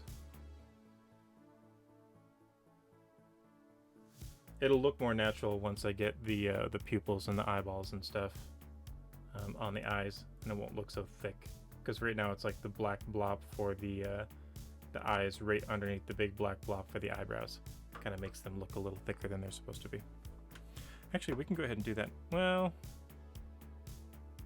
actually, yeah, because well, no, I probably need to wash her first. Let's go ahead and do some washes. And then we'll come back and do the gold accents. All right, so let's do, oh wait, no. Getting ahead of myself. Do the snakebite leather real quick on her bracers.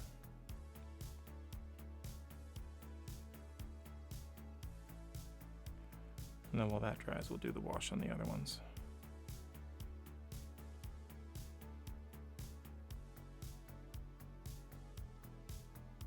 Oops, sorry, not in frame.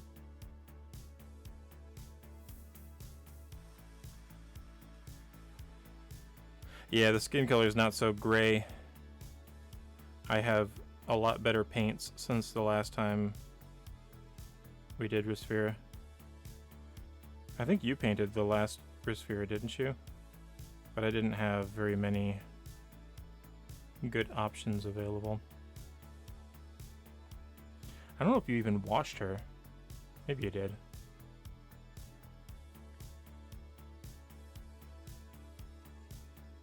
There we go.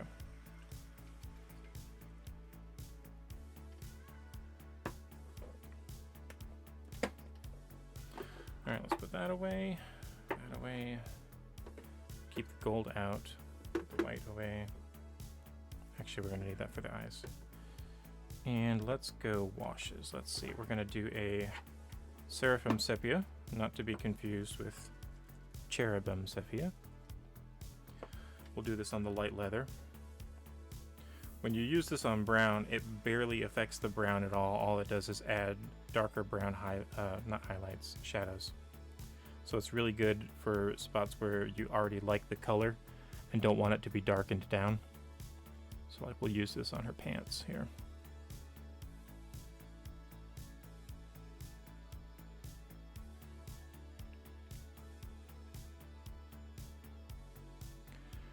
Make sure not to get any on the shoes.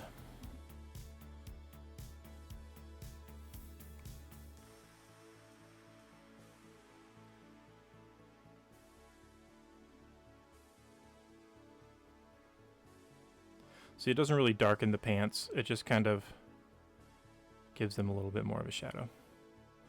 I mean, it maybe darkens it a little bit, but it's not much. Some of the washes I have will darken it significantly. So you have to like paint with like the mindset of it is going to be darker than what you're painting it. Let's actually go ahead and do this on... Do I want to do it on the wood staff? I think the wood staff needs something darker. We'll do it on the shirt though. The shirt is bone white.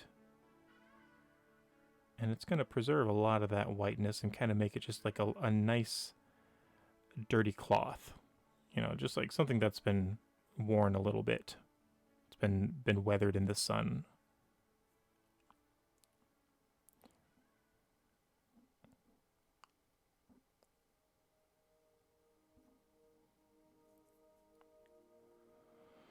Got a couple ponds in here that I need to scoop up.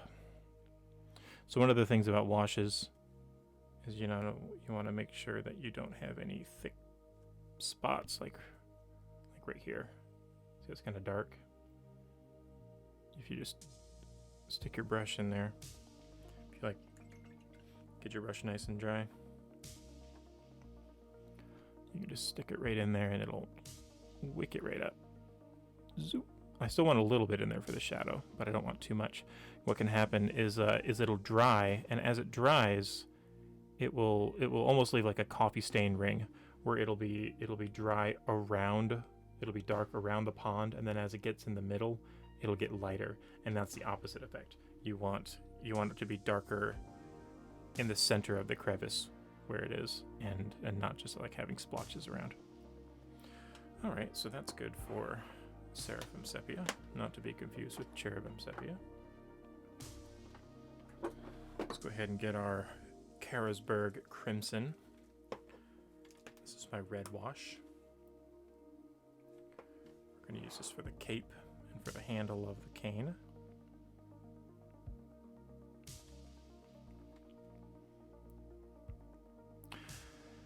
So one of the nice things about these washes is that, at least this Karasburg one, is it's kind of like a purplish red, and that's actually good because shadows tend to be cooler colors, at least in natural light.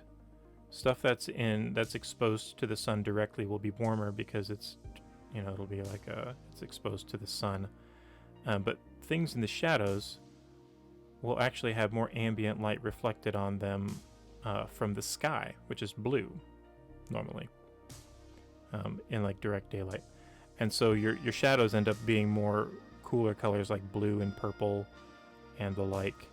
And so if you can simulate that in your shadows on your minis, it will make them look subtly more realistic.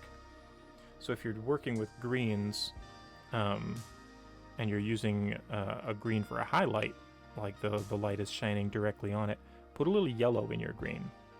Use a green that's a little bit more on the yellow side than the blue side, and it'll look like it's in the sun.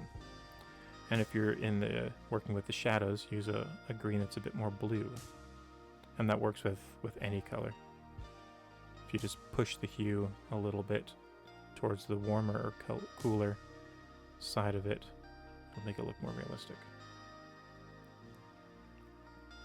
So with this Karasburg Crimson,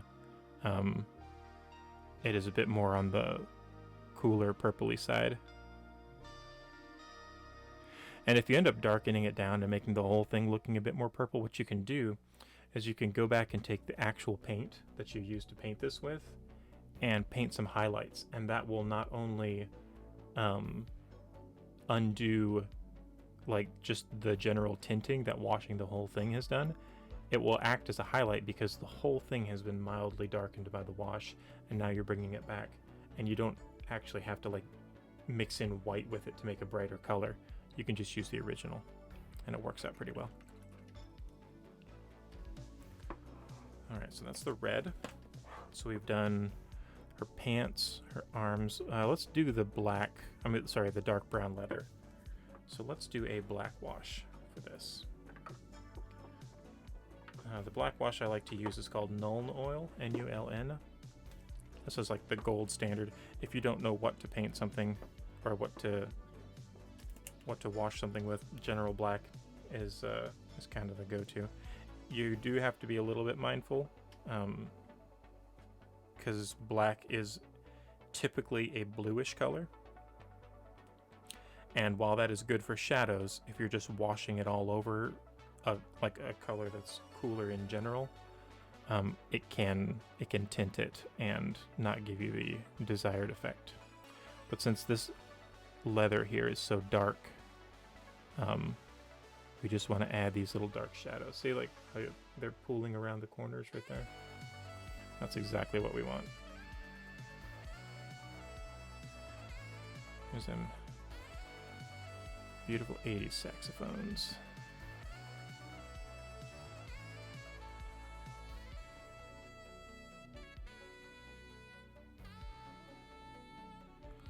Let's get back up behind there.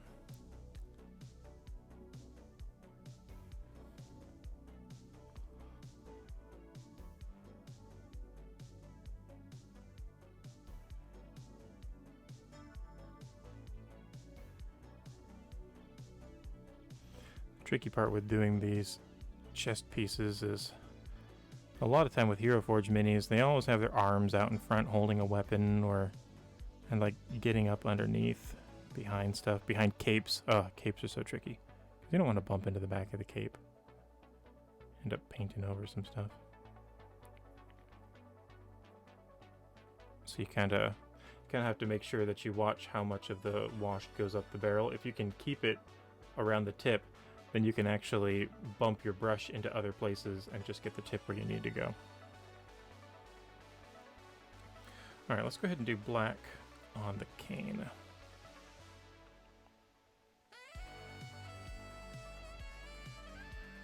Saxophones make painting so much easier.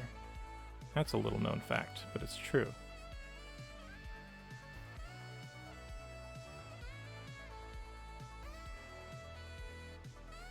See, that just gets into the crevices around that curl there. So much nicer.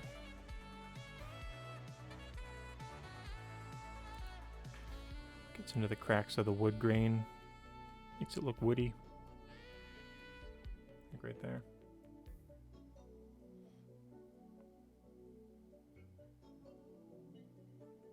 I think I'd like to darken down her leather bracers a bit. Give them a little more contrast. There we go.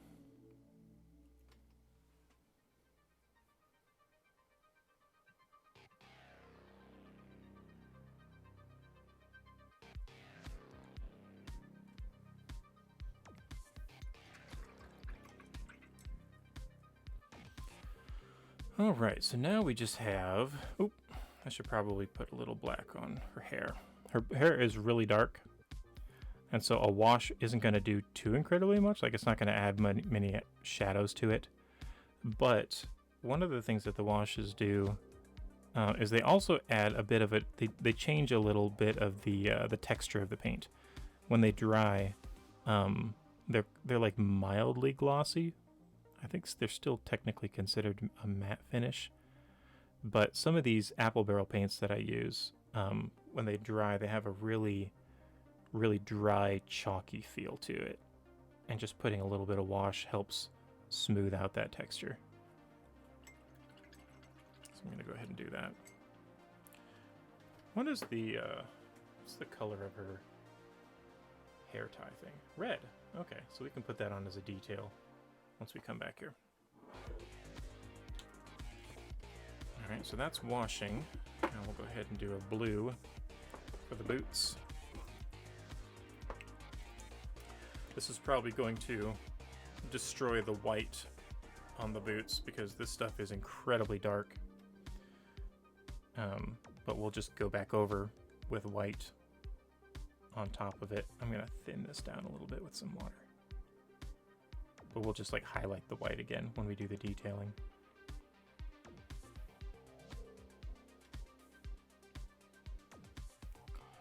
Alright. Yeah, that's nice and dark, and that'll look good on the bottom of the shoes. But that is going to really darken down. Oh, it's actually not too bad if I can get that piece off that ponded up a little bit.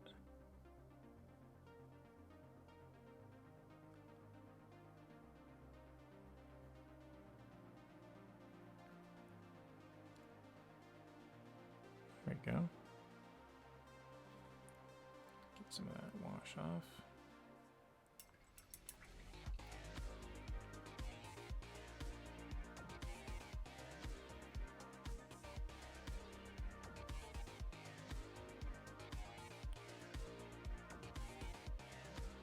I think I took a little bit too much off.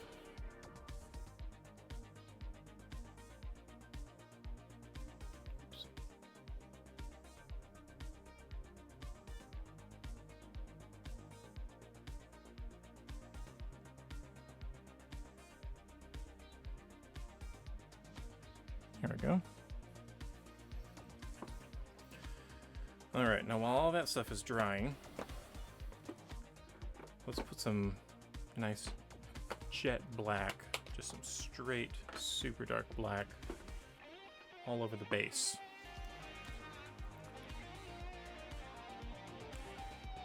And that'll give it enough time for the other parts to dry, and then we'll do the detailing, and then we'll call it done.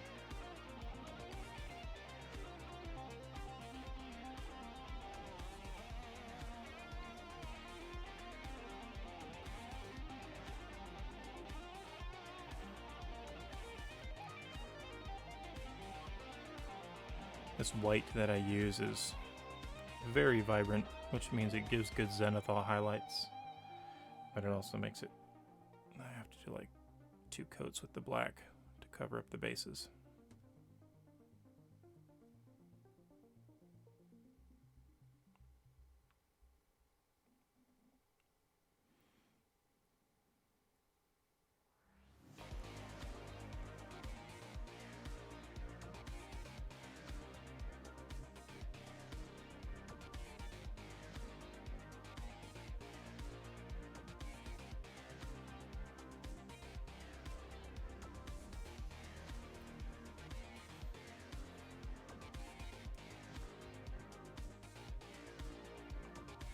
Oops.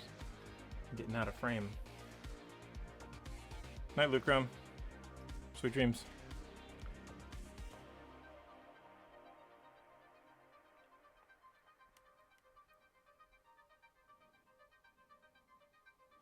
Ooh, it is about 11.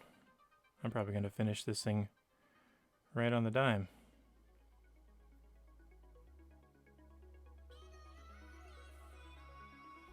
Alright, I'm going to have to put her under the fan for a little bit. Just a couple seconds. It doesn't take too long with as thin as that paint is.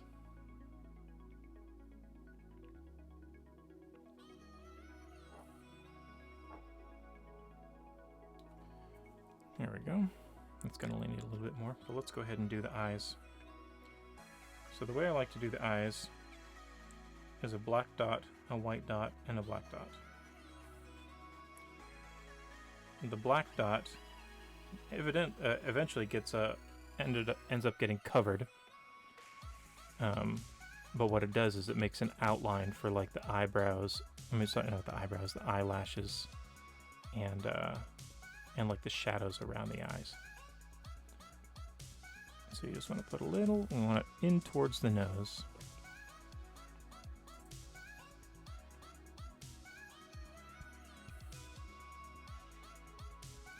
And it's not enough. I need some new white paint. That stuff is dried out a little bit too much. Just gonna need a little dab.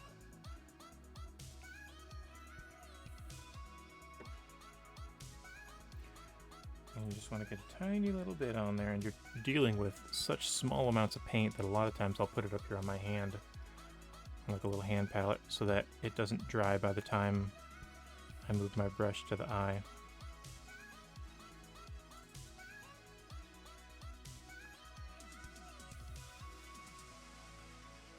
I think that's a little bit too much, but we'll see.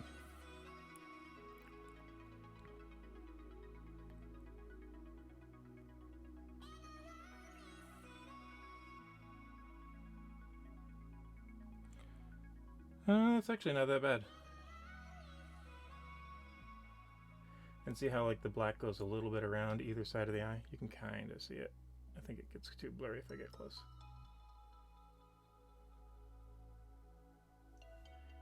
And then what we'll do is we'll put an even tinier little black blop right in the middle. And you want it to touch one of the edges. So a lot of times I'll have it touch the top edge of the face. You want it to go touch one of the edges of the white, like go off of the white. Because if it's just right in the middle, then they look bug-eyed because they have white around all of their people, and that's like way too much. So I'll just do a little bit right here.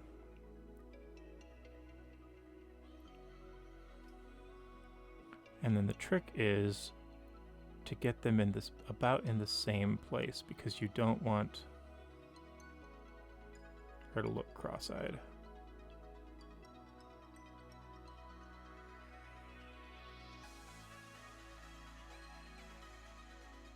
Oh man, that turned out great. Can you see it?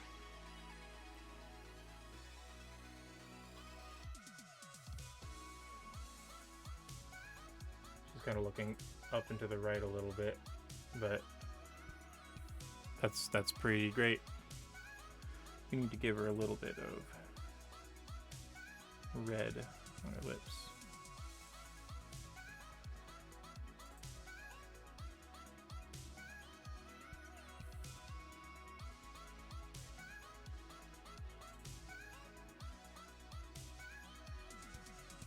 Just a little bit.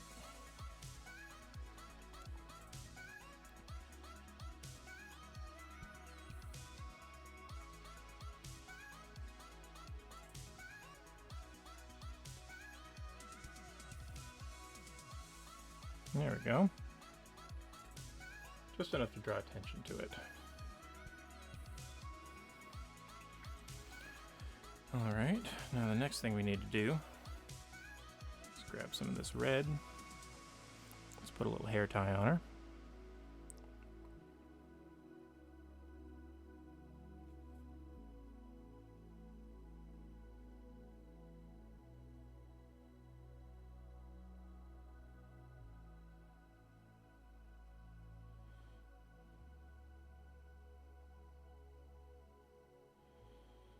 Yeah, there we go.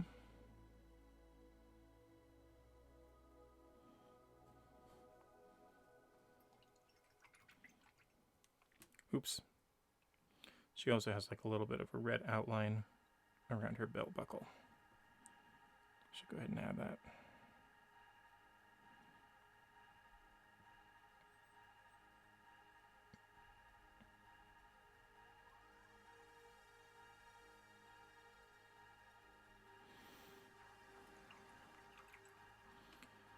All right. Let's take a little white.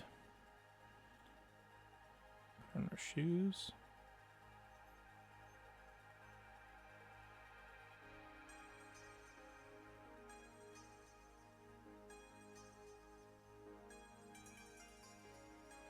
That's a real attention grabber.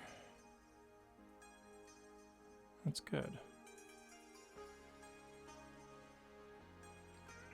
You want it to draw attention that she's wearing magic shoes. You want people to ask about them.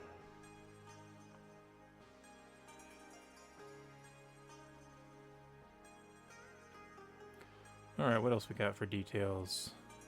I think we're ready to do gold. White, black, back with a black back.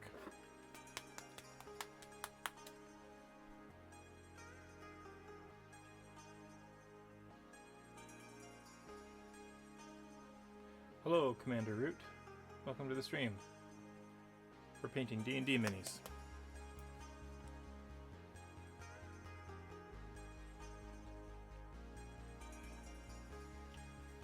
We're about ready to wrap up, too.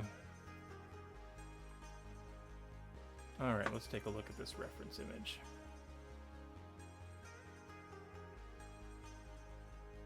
So we got some, I've got a ring, we got some bands around the rod, we got the little ornament in the middle, the edges. Nothing on the cape though, nothing on the back. So it's mostly just going to be on the front. Okay.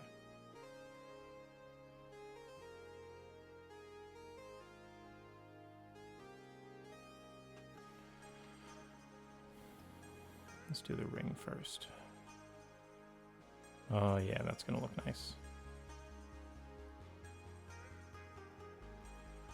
Alright, and this is around the outside here.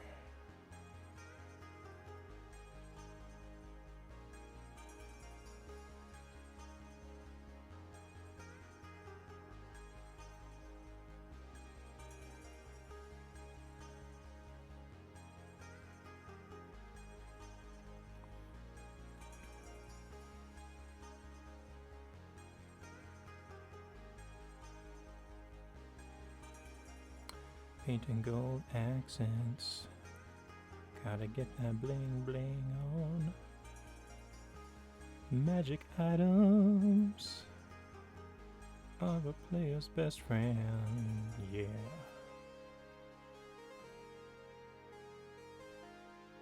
Players love their magic items. Tell you what, if you really want to tick off a player, don't kill them. Don't kill their NPCs or kill their pets or whatever. Mess up their magic items. Uh-oh. Somebody turned off my light.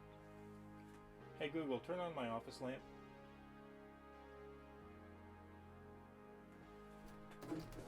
Hey Google, turn on my office lamp.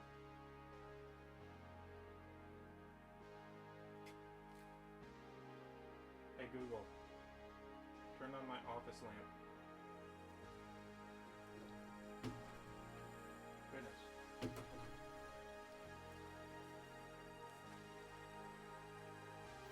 Alright, back at it. Let's do a chest piece here.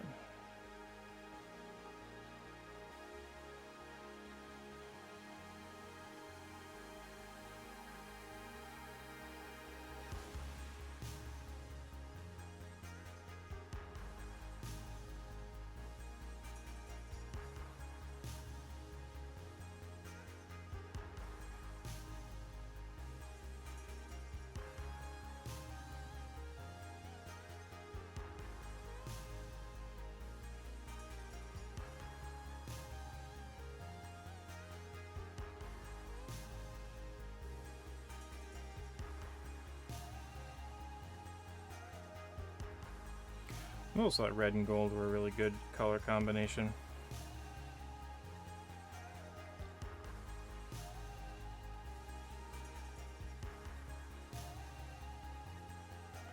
And basically I'm just hitting the edges here.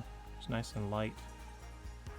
The trickiest part here is just not hitting the rest of the model and accidentally plopping some gold onto something that's not supposed to be gold. That can be kind of a pain if you do.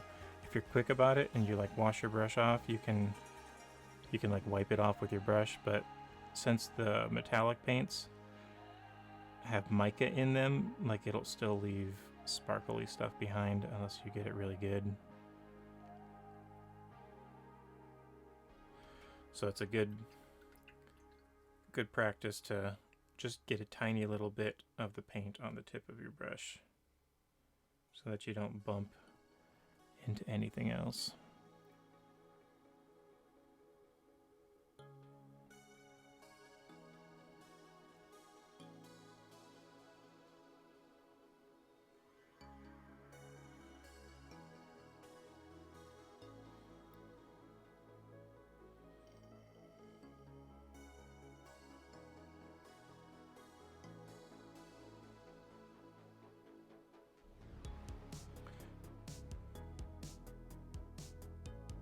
You can still paint over it, but it's trickier because you've already got it tinted with the wash. So if you were to go over it with the original color and then go over it with a wash again, you know, you'd want to make sure that that wash didn't hit other places that are washed, or that's going to be darker. It's going to be hard to like color match it essentially. But it can be done. Like if you paint the whole thing again, like the whole block, the whole part out, and then hit it with a wash. But it's best just to like wash it if you can't, like wipe it off with a wet brush if you can.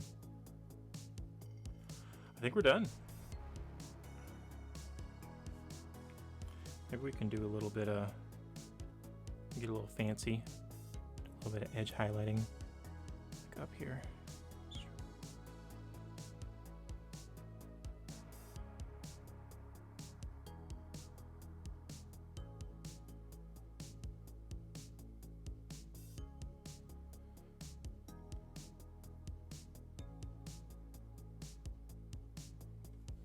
And you know what actually might look nice? Doing some edge highlighting with the red on the cape.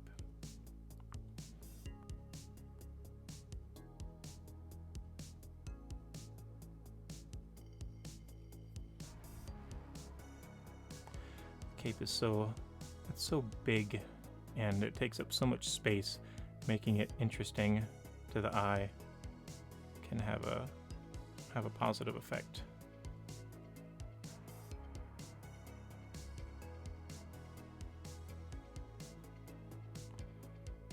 So right now I'm just kind of touching up the parts that are already the lightest with a little bit of the original paint that I used on it.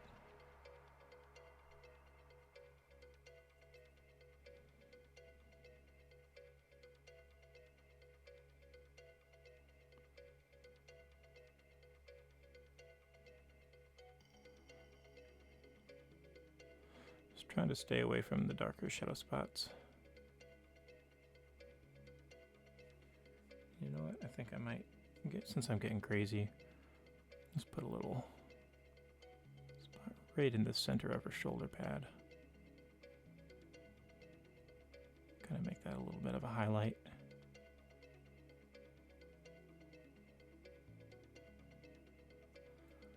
And maybe, since we're getting crazy, just put a little edge right across here.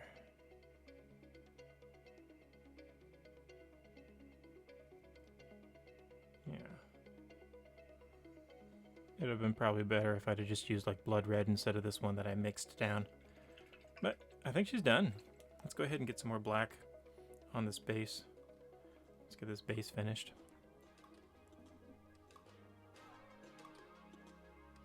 We're almost at time. Yeah, 14 minutes past, that's not bad. Actually got delayed a little bit on the stream because I had to mess with the audio earlier.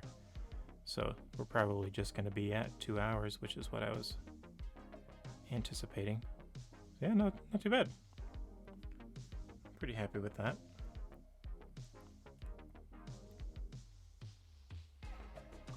It's nothing super duper fancy, but it's table ready. It'll be ready to play, and I think the players will like it.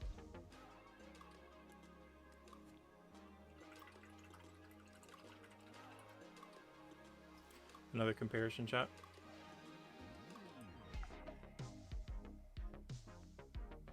See, I just like the flat bases. Like, I know having like a fancy base with like some flocking and stuff is kind of nice, but I really like how the flat black bases just draw more attention to the character. Not only do they play better with different terrain, I think they just draw more attention to the character. I think it's really cool. Alright, well that's it. We'll put her under the fan and let her dry off. I'm gonna go to bed, y'all. Thanks for watching. Appreciate you hanging out. Y'all be good.